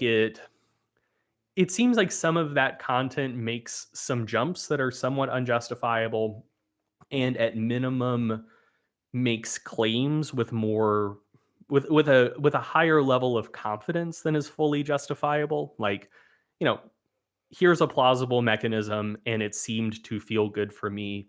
Uh, I don't think is enough evidence to therefore recommend it as a generally superior thing for everyone. Um, so yeah, I some of it leaves a bad taste in my mouth, but I think I have a um, I think I have a generally sympathetic perspective to it. Like I said, I think most of the time the old standards get the job done for most people, but I also think it doesn't hurt to have more tools in the toolbox. If there are some muscle groups that say just aren't going well for you. Like the old classic exercises don't really seem to be doing what you want them to do. Or if you're a coach and you train clients and like, for a particular client, they just for whatever reason feel like RDLs in their glutes and they feel leg curls in their fucking calves because your gastroc is also technically a knee flexor, and like, man, this client just can't grow their hamstrings. Like, what do I do? I don't think it hurts to consume some of that content, because if someone has a galaxy brain idea for a novel hamstring exercise, it doesn't hurt to know it exists, to try it out with a client who might be struggling to feel their hamstrings working with kind of classic hamstring exercises. So I'm sympathetic to it overall, but I do think a lot of that content um, kind of like overstates what the reasoning and evidence that backs it up. But like I said, I would say I'm vaguely sympathetic towards it. Have you come across any great exercises to really light up your popliteus? Because I could use some of those if you have any. I have not. Although I will say, here's kind of a weird looking, but uh, like galaxy brain, like quote unquote, like optimized version of an exercise that I thought looked ridiculous before I tried it, and now absolutely love. And also, this exercise comes from like one of only 3 T Nation articles that I regularly share with people. So John Meadows had a really good T Nation article back in the day. It may have been like 2011, 2012. Like it was quite a bit in the past, but it was on shoulder training. And one of the things I had always noticed is like I never felt my rear delts doing anything. Like if I just did kind of like normal rear delt raises, they'd get a little bit of a pump, but like I'd mostly feel it in my rhomboids and mid traps. Um, and I didn't have particularly good rear delt growth, which was actually a problem for me as a power lifter because I had no shelf for low bar squatting. And like I wanted to try low bar, high bar seemed to be fine, but I had zero rear delt development. So like I could do singles for low bar squats, but if I tried to do reps, the bar would start sliding. And so I come across this T Nation article by John Meadows, who I liked and respected. Seemed to be putting out good content. And so the rear delt exercise he recommended was you basically just take way heavier dumbbells than you could possibly do full range of motion with. And you're basically face down on a bench and doing like super partial range of motion rear delt raises. Um, and you're intentionally trying to relax your scapulae and not like retract on every rep. And so you're just doing like little swings that you're only using your rear delts for. And then you're also trying to like make sure the dumbbells don't hit at the bottom. So like there is still some eccentric component where you're using your rear delts to decelerate the dumbbells so they don't cling together at the bottom of every rep. And I gotta say, man, I love them. They're great. That's the only rear delt exercise that really blows up my rear delts. They're fucking toasted at the end. They're the only things that make my rear delts sore. And I got some very solid rear delt growth out of them. They finally gave me that shelf to where I could rest the bar pretty comfortably for low bar squats. So yeah, I'm sympathetic to the idea. I just think that sometimes people overplay their hands, um, and I see it less personally. I see it less of like, here are more optimized versions of exercises that are going to work way better for people.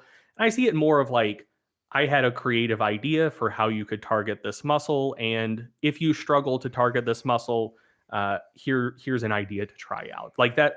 That's how I personally interact with content like that. So yeah, you can view it however you please. Good stuff. I'm going to answer a few Q&A questions here kind of quickly. Cool. First, I got a series of questions by someone named Fantastic Elevator 6. And you have to really watch me when I say some of these usernames, because if it's a completely inappropriate reference, I'm not going to get it. So you have to come in and say, hey, we we don't support whatever Eric just said. Okay. So anyway, the series of questions was about my recent transition to a vegetarian diet. And I got a kick out of the series of questions. They were partially facetious, but um, I think that there's too much attention dedicated to the idea that a vegetarian diet is like wholly unsustainable and not compatible with human life. like so for example, like uh how is it incorporating all those beans and legumes into the diet? Like it's fine. Questions like, how has been like, my GI system dealing with all the additional plant food? Uh, totally fine. Like no difference at all. Question, any change in supplementation to complement my dietary change? Not really. I was already taking a multivitamin, and the only real change I made with supplementation was instead of taking fish oil, I switched over to algae oil, which I actually much prefer. Greg, we were talking about this the other day. Uh, Fish oil is known to have that kind of fishy smell to it sometimes, and sometimes you'll get it's kind of gross, but the burps with the fishy aftertaste, that stuff grosses me out. With algae, you feel like you're just eating some delicious seaweed. It's really, really nice. So I actually, even if I were not a vegetarian, I would probably always go algae oil over fish oil if given the chance. Um, and if, like I said, I'm not like being dismissive of this series of questions because they are good questions. But yeah, like people have asked me, is it hard to get protein in? Honestly, not really, unless you're on a really low calorie diet or your protein is realistically higher than you need. A lot of people are like, dude, I can't do a vegetarian diet. I could never get the protein in. It's like, right, but why are you having like 4 grams per kilogram of protein, Yeah.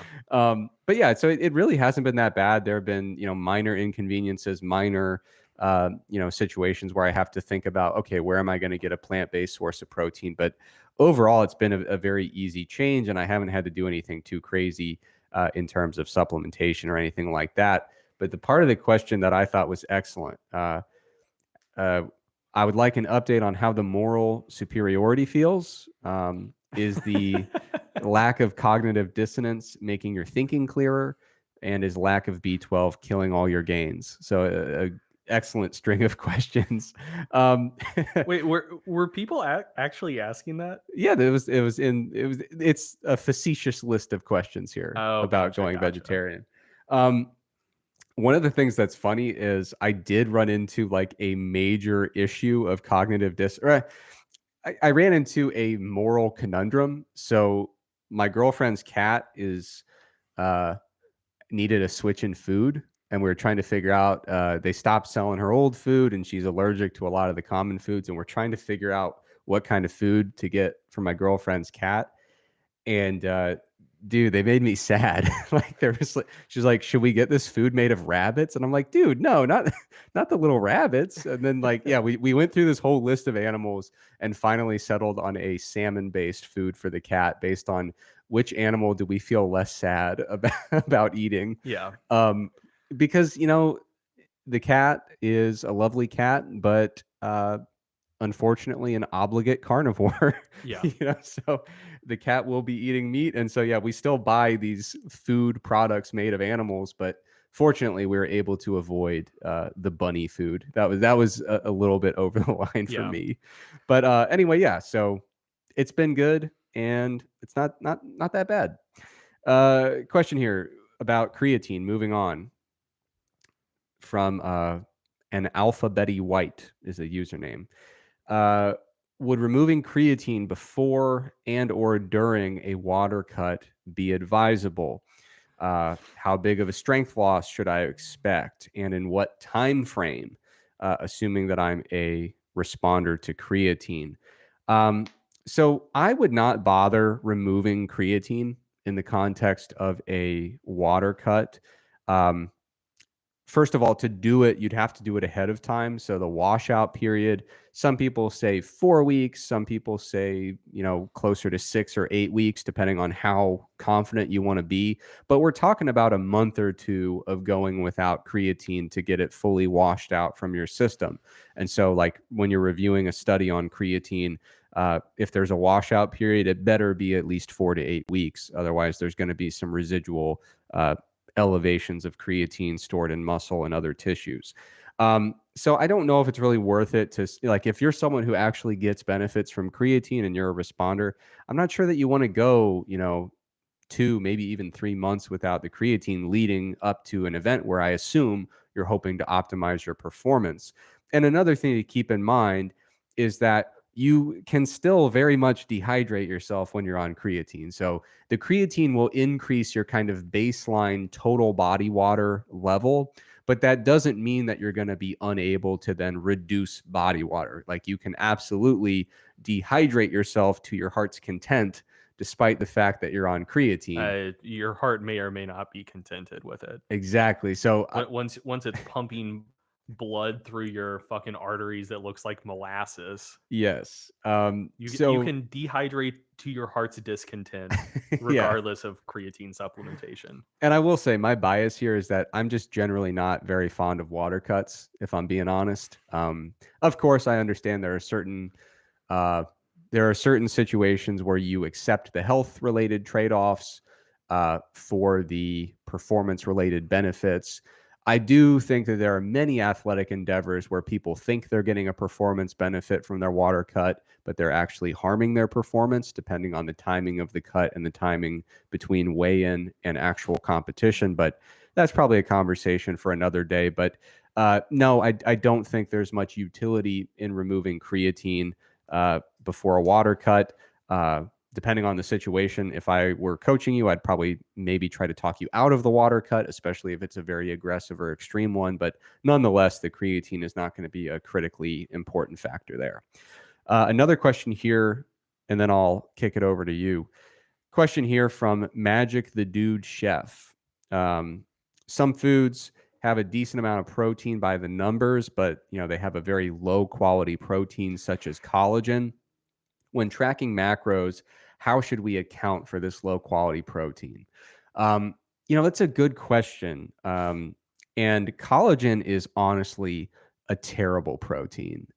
If you're looking at it from a muscle protein synthesis perspective, most quality scores for it are literally zero because it has a complete and utter lack of tryptophan.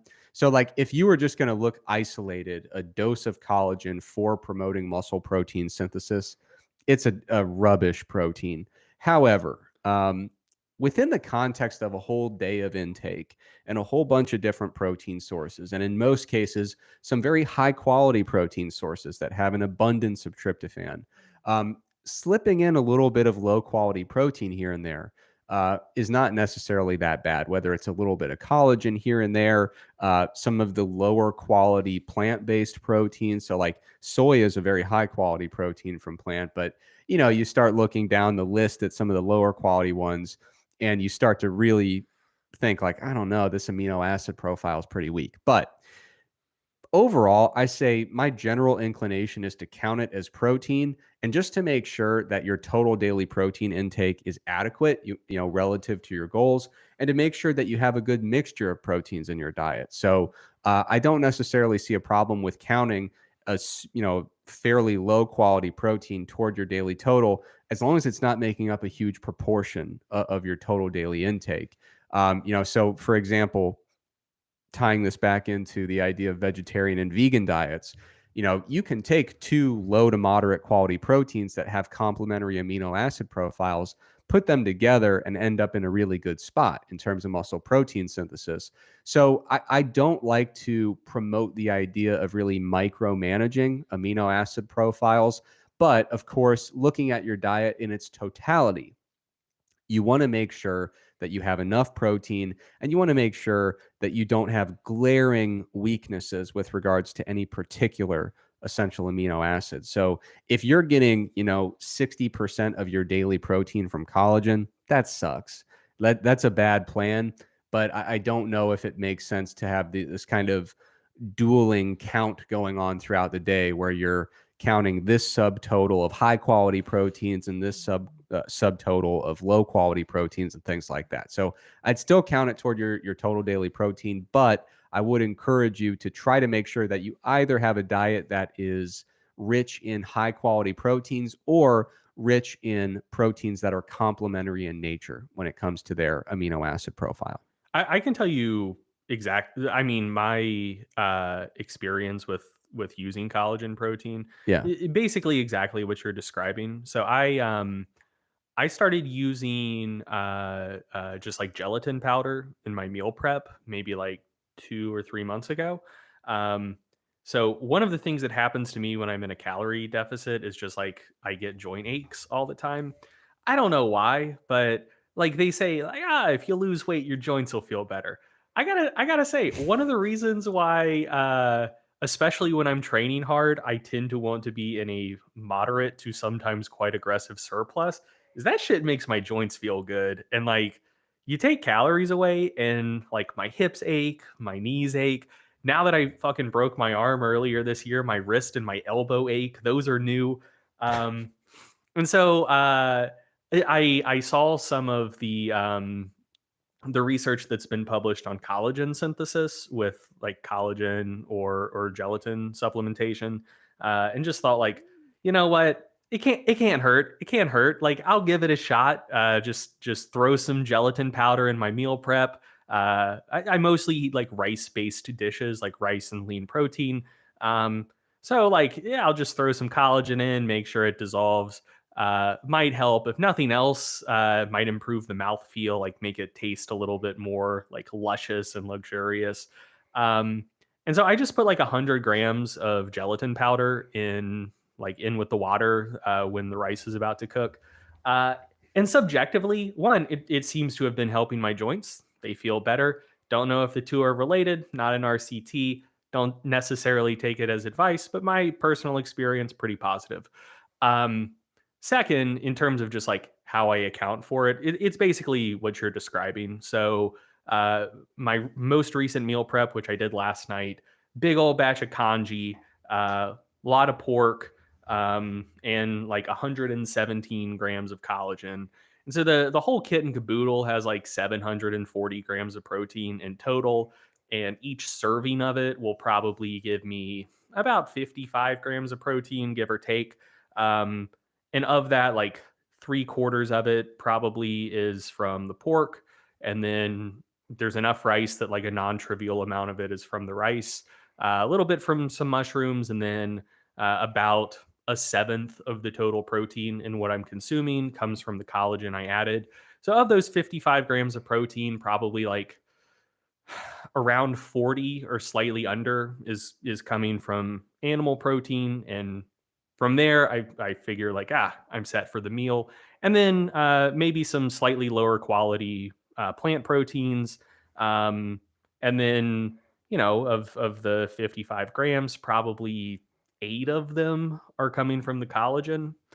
And like I don't know, it's probably not as I think I'm consuming enough protein that having slightly lower, like 55 grams per meal is more than sufficient. And so if I replaced those 7, 8 grams of gelatin with more pork or chicken or whatever, I don't know that I'd really get anything out of it. And I mean, like you said, I just don't want to micromanage my shit. So um, with the addition of that, like I kept my daily protein targets the same. So the amount of quote unquote high quality protein I'm eating per day has probably decreased by 12 grams, maybe. Yeah. And like I'm fine with that. I subjectively it doesn't really seem to be making a difference in terms of like muscle retention. Uh and then subjectively, joints seem to feel pretty good. So I don't know. Seems okay. Yeah, and I think another thing that contributes to this, because I get this type of question a lot, something that contributes to it is I think a lot of people make dichotomies in their head about protein sources. They're either a high quality animal based protein source or a low quality plant based protein source. and they kind of just look at a protein source and say it's either high quality or low quality. Should I count the low quality? But realistically, it's a continuous spectrum. And some of your animal sources for protein are not as high quality as your other animal sources. And there are some very high quality plant sources and some very low quality plant sources. And so, what I kind of think about in my head is like you hold up this list of protein quality scores and say, draw me the line where it doesn't count anymore. Mhm. Uh, Very, very hard to do that. It's our favorite, dichotomizing continuous variables. Right, It's but the best. it's very hard to draw your line, and especially when you consider the fact that you take a low quality protein and a low quality protein with complementary profiles, and all of a sudden you're looking pretty good. Yeah. So yeah, going source by source can be very difficult, but I do encourage people to look at their diet in its entirety. And like Greg said, make sure that your collagen is not you're not doing collagen instead of chicken, right, Yeah. or instead of pork or whatever the meal was. It's collagen along with some of your higher quality sources. The other thing I note as well is just a practice that I've heard from several people like engaging in recently is just the idea of, when it comes to counting your protein for the day, kind of sticking with like research based protein targets, like shooting for 1.6 grams per kilo or whatever it is, 1.6, 1.8. But then as far as counting your protein goes, only counting the high quality protein sources. So, I'm going to make sure that I'm getting 1.6, 1.8 grams per kilo of protein per day. But I'm only going to count like the eggs and chicken and milk, or if you're vegetarian, the soy, maybe the mycoprotein, and everything else, just basically not counting it towards your protein targets for the day.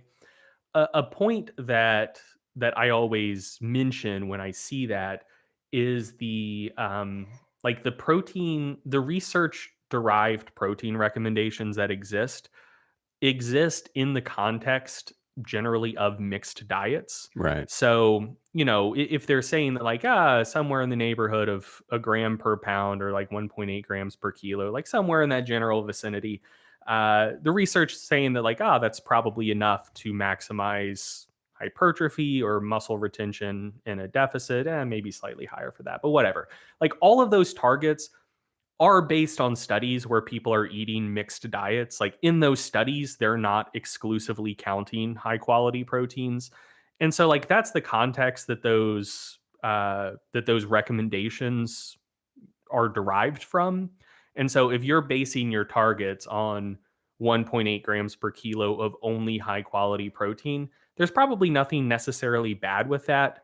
But if you're doing that because your dietary targets are being informed by the research, your protein, if you want to make an apples to apples comparison between your diet and the research that you're basing it on, you are consuming higher protein levels than is necessarily being recommended and that you are using as your targets. And again, I don't think there's anything wrong with eating slightly higher levels of protein, but um, if you wanted to go about counting using that method, you could probably justify slightly lower protein targets just because some protein is going to come along for the ride in virtually everything you eat. So if that is just the way that you prefer to count, a slightly lower daily protein target, maybe if you're an omnivore, like 1 to 1.4, 1.5 grams per kilo would probably be more justifiable. Like if you are only counting the high quality protein, you probably don't need to shoot for quite 1.8 grams per kilo, just because like that's not how the research was done Right. that those recommendations were derived from. And just for context, I wish I had the type of memory where I could give exact numbers, but um, there is a nice paper I saw the other day that looked at, you know, in a typical diet in this region, what percentage of protein comes from plants and what percent comes from animal sources. It's very likely that when you look at the studies that we're getting protein recommendations from, like you said, the individuals are eating mixed diets with a mixture of higher and lower quality protein sources, probably like 40% depending on the region of that protein is coming from plants that tend to have lower quality scores. So, like you said, I think a lot of times we assume, oh, I need to make sure I'm getting 1.6 grams per kilogram of the high quality stuff to match this literature, when in reality, it's very much not matching that literature. All right, so I think I've answered all the ones I'm going to answer because we are at about a hour 45, give or take here. But the floor is yours to answer as many of your remaining questions as you'd like. I've just got two more. One should be pretty short. The other might be a little bit longer. So, starting with the short one from Gerald Scott. He asks, what are your personal and professional opinions on designated bouts of low intensity steady state cardio at a certain percentage of maximal heart rate versus step counts? Do you think there would be a significant difference that the low intensity steady state cardio would be superior for fat loss? And I think the best way to answer this question is probably practically rather than scientifically for a couple reasons. One, there's a body of literature on step counts and there's a body of literature on cardio, but there aren't that many just like direct head-to-head comparisons of step count based interventions versus cardio interventions. Like there are some, but I don't know. I don't want to build an argument off of like three papers. And so I think the best way to answer this question is just practically. Um, and for me personally, I tend to favor step counts. Um, but I think that I think that it largely just depends on the needs and preferences of the individual. So the first thing you need to consider is the question of feasibility. So, for example, if someone works a pretty sedentary job and maybe they're only getting in 4,000 steps per day, like they're quite sedentary, but their step counts are that low because they're really busy. Like they have a sedentary job, but like they work a full time job, a lot of family responsibilities, a lot of stuff they need to do when they get home in the evening, and you prescribe to them like, try to get 12,000 steps per day. um there may just not be room in their schedule for them to squirrel away an hour and a half worth of walks through like various open chunks of time in their day. Like that may not exist. And so for them to comply with your recommendations, they might have to make some pretty big sacrifices, maybe even like reduce how much they're sleeping, which might not be the best thing. Um, Versus like for that individual, if you just prescribe them cardio, you said like, hey, do 30 minutes of steady state cardio, at whatever pace is manageable for you, like, should be pretty challenging, but you shouldn't be dead at the end of it. And do that 4 days per week. That might be a much more feasible intervention. They could just get up in the morning, get it done, and then go about their otherwise busy life. So, I don't particularly care in theory which one of those would produce better results because the cardio prescription is probably just going to fit in with their lifestyle better and be more feasible. So feasibility is something to consider. Um, Another thing to consider, since this question was asked in the context of fat loss, is what someone's hunger satiety response is to like a step count based recommendation or a cardio based recommendation.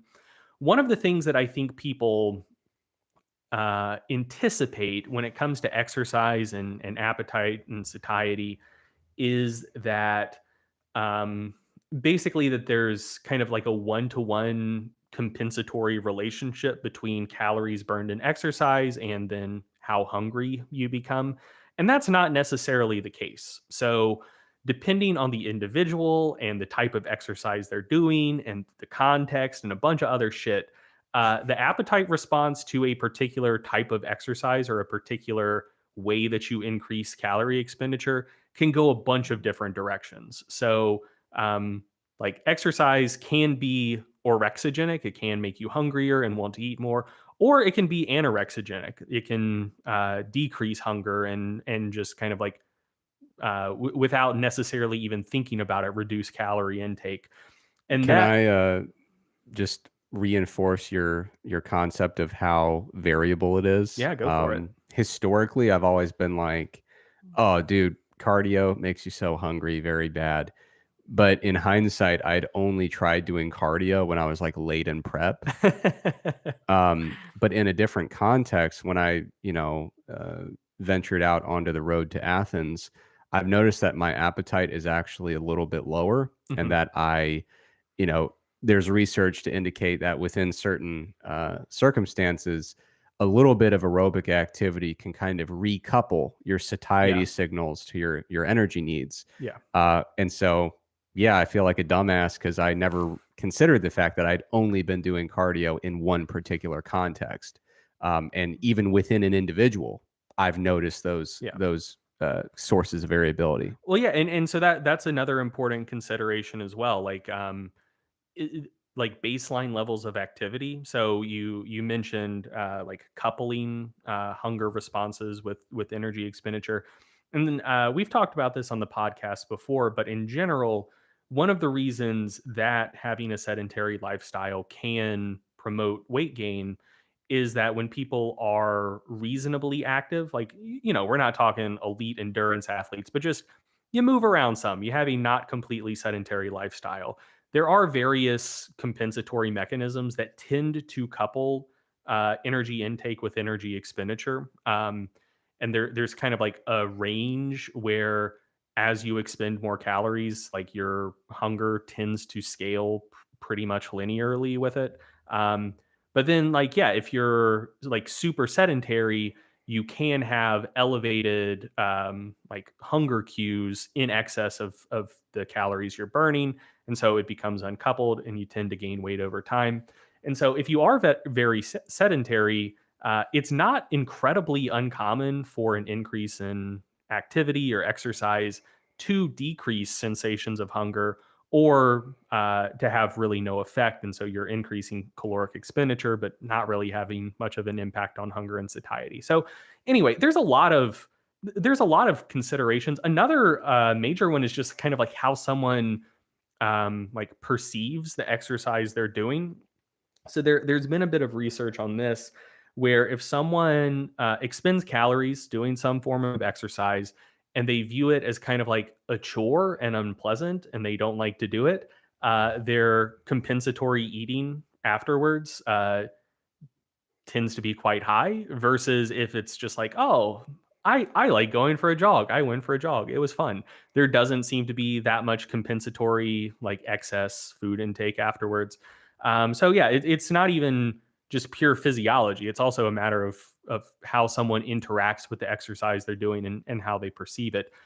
All of which is to say, like you can generate kind of like average recommendations for different types of exercise and their impact on hunger and satiety. So, something people will often mention is that a potential benefit of high intensity interval training is it does actually tend to blunt appetite and reduce hunger post exercise.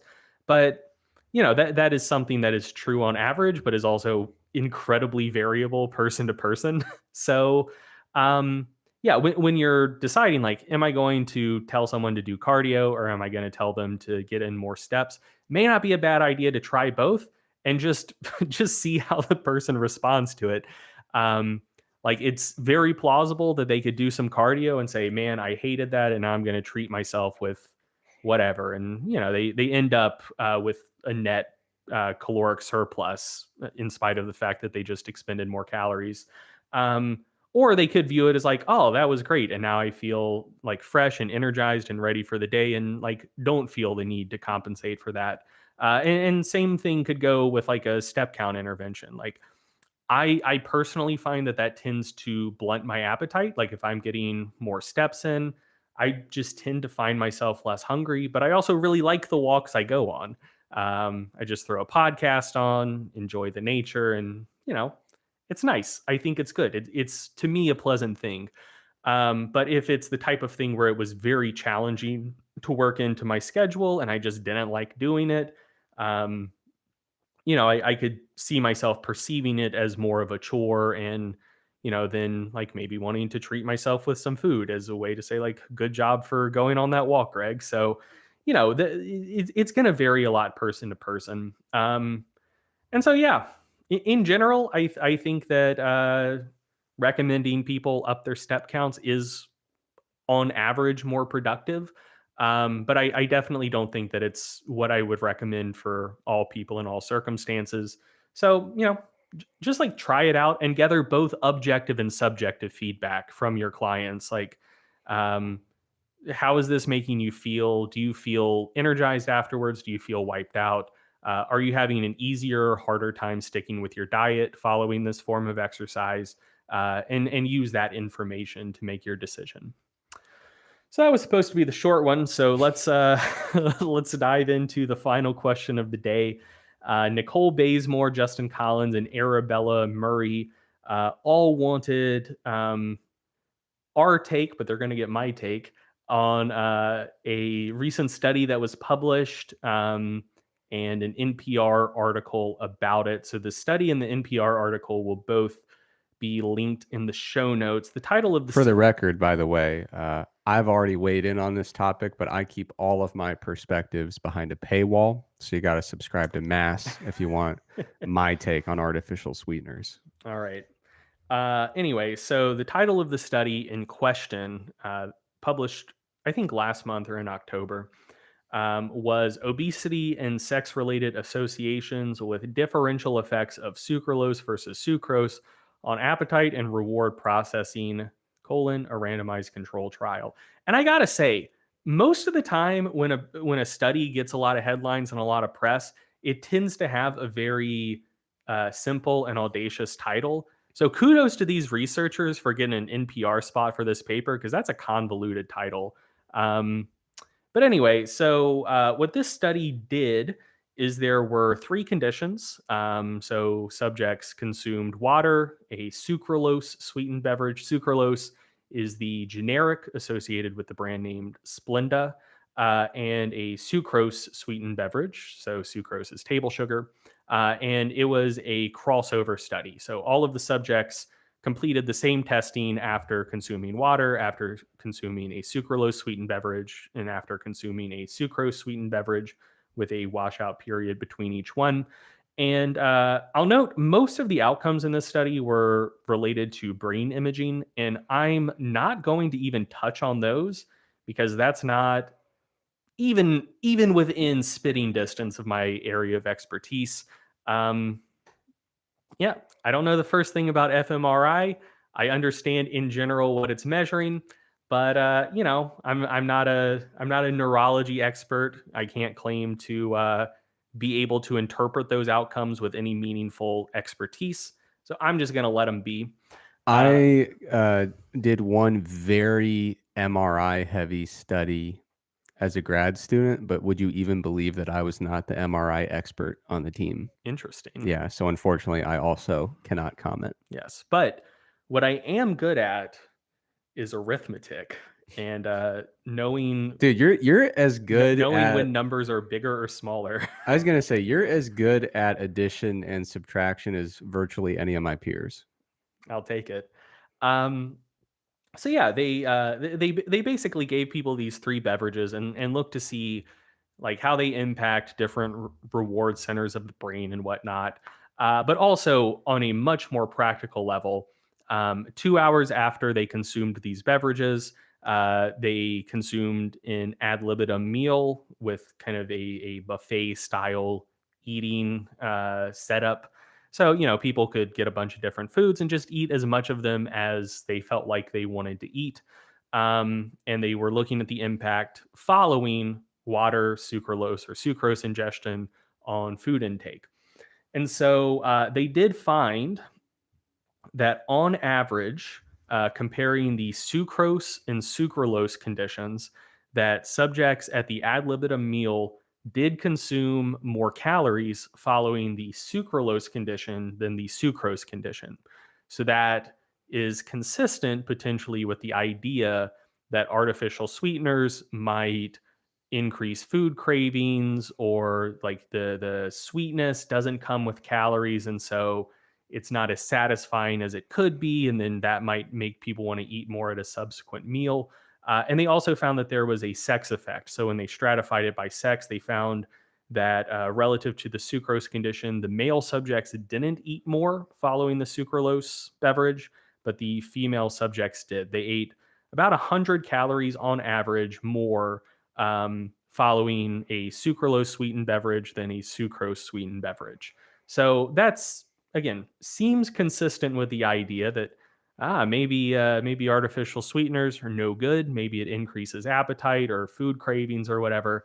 But as I mentioned, the devil is in the details here. And the piece of information that I haven't shared with you yet is the sucrose sweetened beverage contained about 300 calories.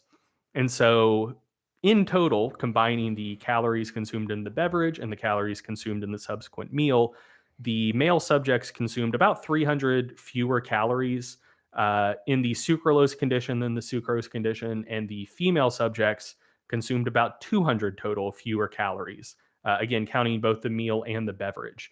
Um, so, with that context, in total, the sucralose condition did actually result in a relatively lower total energy intake. Um, compared to the sugar.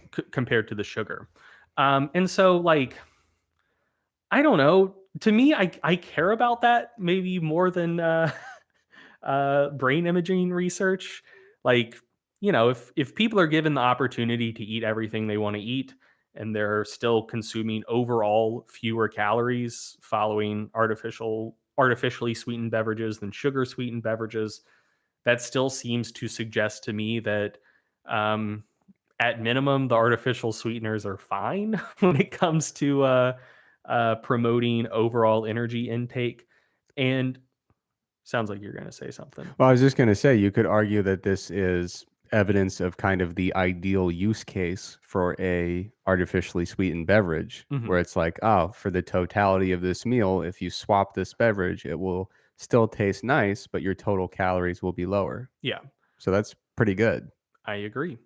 And to be clear, the beverage wasn't consumed with the meal; it was consumed But 2 yeah, hours prior. But yeah, I agree conceptually. So anyway, I don't find the results of this study to be particularly scary or to suggest that the artificial sweeteners, enhanced appetite or cravings to a degree that would likely be deleterious.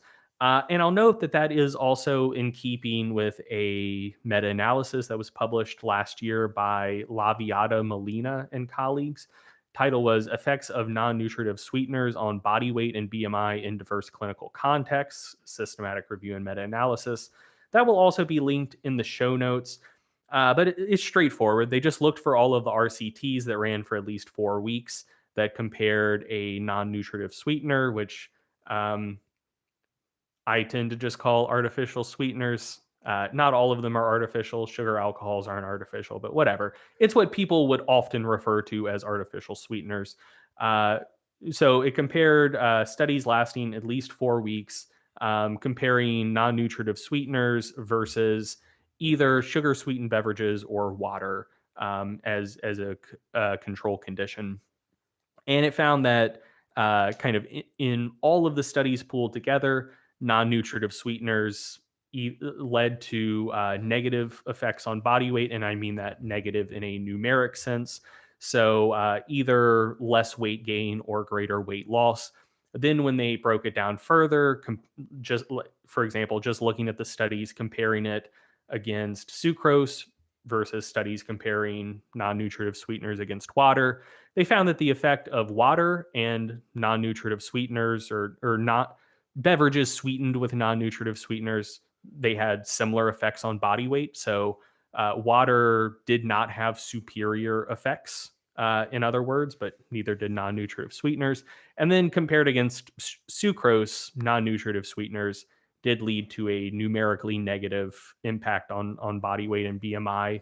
And then they also looked at the type of dietary intervention. So, in restricted intervention, so like when people were put on a diet that was intentionally reduced calorie for the purpose of losing weight, um, it didn't really seem to matter what sort of beverages they consumed. Like non nutritive sweeteners did not enhance weight loss in those studies, but they also didn't have a negative impact on weight loss in those studies.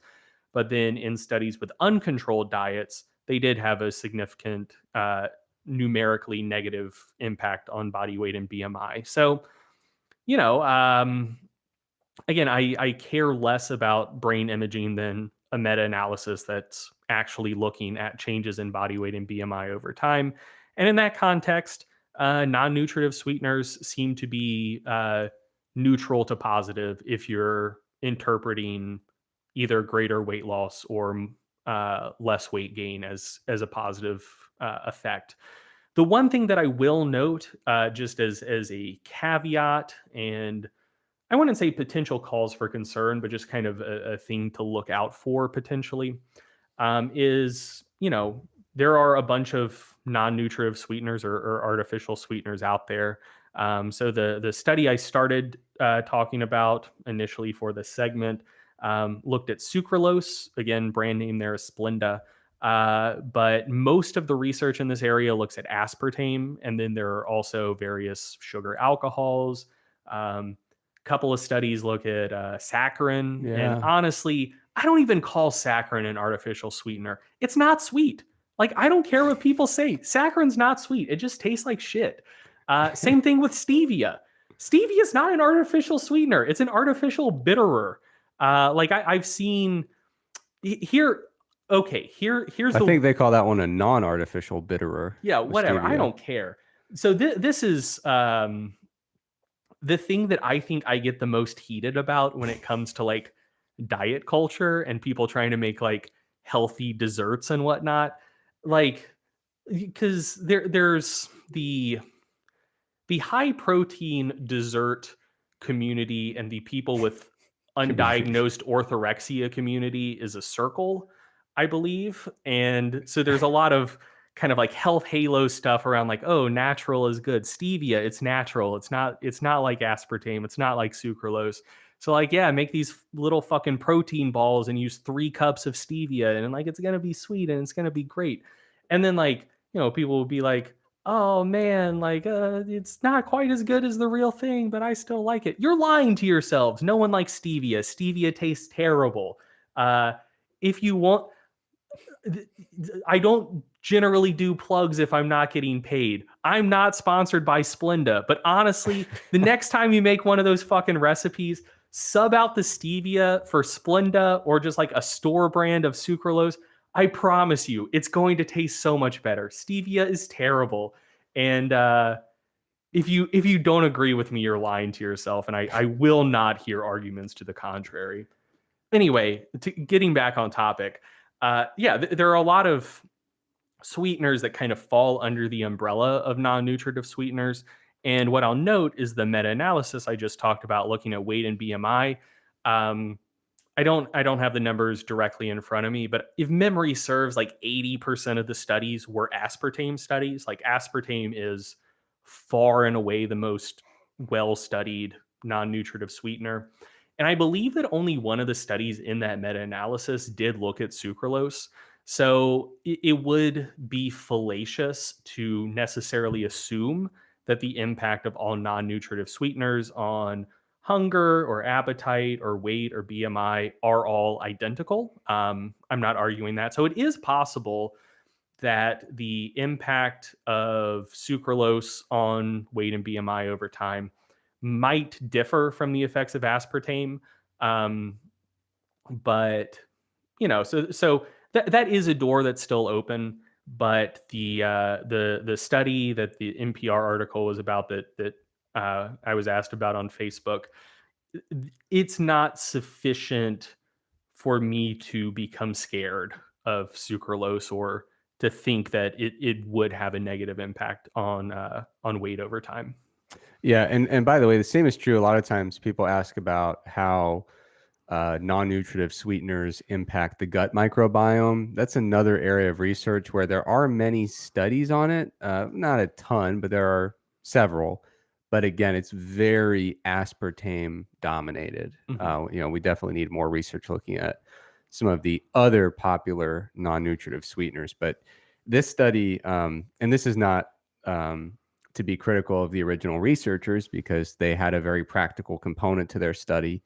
But one of the things that I get a kick out of is when you have conversations, usually on the internet, and someone will be using mechanistic data to make conclusions about an applied outcome when we absolutely definitely do have applied research on the Mhm. topic. Like I saw a thread the other day where someone was like, "Oh, dude, carbs are so bad." And I was like, "How do you know that?" And they're like, "Look at this study from 5 decades ago when they infused insulin."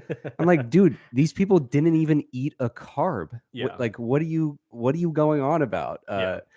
But yeah, it's the same kind of thing where like sometimes I'll look at these extrapolations of mechanisms that often tend to lean in the scary direction, and I'm like, dude, we know what happens when when people eat that, right? Yeah. Like, yeah, it's and that's not to say that mechanistic data is not informative or helpful or important, but like if we have actually seen what humans do in a very specific context, and that's what your question is about, Mhm. it's okay to also use some of that data too. One of an instance of that that I previously found very funny, and I don't say previously because I no longer find it funny, but I say previously because I don't see people making this exact claim anymore.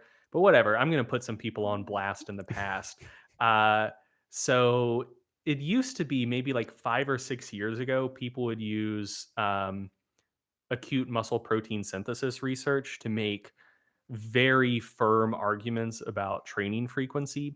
And I personally did this a little bit as well, not to an extreme degree, but I'm slightly putting a past version of myself on blast. So consider this a slight contextual clarification for me as well. But anyway, so yeah, you look at research looking at protein synthesis following resistance training in trained lifters, and oftentimes you will only see elevations in muscle protein synthesis after a resistance training bout lasting 12 hours or 24 hours. And from that, I didn't make claims quite this extreme, but I did see this exact claim. Like, look, as far as training frequency goes, if you're only hitting a muscle once per week, you're building muscle 1 day per week and you're losing muscle 6 days per week. You will, at best, tread water, but there's really no way to build muscle with a training frequency of just once per week. It has to be at least 2 or 3 times per week. But honestly, every day is probably best because these elevations are like maybe 24 hours Yeah. tops. And it's like, brother, there's a lot of research here, like all a lot. I would say a at the time probably a majority of the longitudinal resistance training studies used a per muscle training frequency of once per week. These days, I think the average is closer to twice per week in the research, but back then, man, most of the research on resistance training, you were looking at per muscle frequencies of once per week, and it's like they're growing, man. They're getting Yeah. they're getting bigger. So yeah, extrapolating acute results to long-term assumptions that are fully contradicted by an enormous amount of research. Even at the time when I was very much on the high frequency train, I was like, some of y'all need to cool your jets. Like you Yeah. can't go that far with it. Yeah. All right. I think it's time to play us out. And again, this is one of those instances where I'm going to plug something, and unfortunately, they don't sponsor the show. But if this company ever sponsored the show, you'd never see us again because we'd be rolling in it. Uh, Huge shout out to Big Pharma in general and the good people at GlaxoSmithKline. Uh, People have been reaching out to me lately after the podcast goes up and say, like, Eric, listen, you sound like shit. You're not well. I worry about you, and I wish the podcast was more enjoyable to listen to because your voice is terrible. And so basically, I'd been congested for a very long time, and I'd kind of convinced myself that that was just how the rest of my life was going to be. Um, and I actually took a medication, and would you even believe it worked? I used Flonase. That's not a medical recommendation, but I used it, and like it has honestly changed my life. Uh, Dude, I used to have to sleep with my mouth wide open so I could breathe. I probably had like sleep apnea of a particular kind, just not at, like the actual reason for it, but I couldn't breathe at night. Yeah. And Yeah, so basically, I took a medication that was supposed to do a particular thing. It did that exact thing, and That's crazy. I'm blown away as a stubborn old man that doesn't go to the doctor or use medical treatments. It kind of reminded me that medicine, in some cases, when used responsibly, could actually work, which is pretty incredible. So, uh, if you can hear the difference in my voice, it's because modern medicine actually works. So, huge shout out to my dear friends in Big Pharma.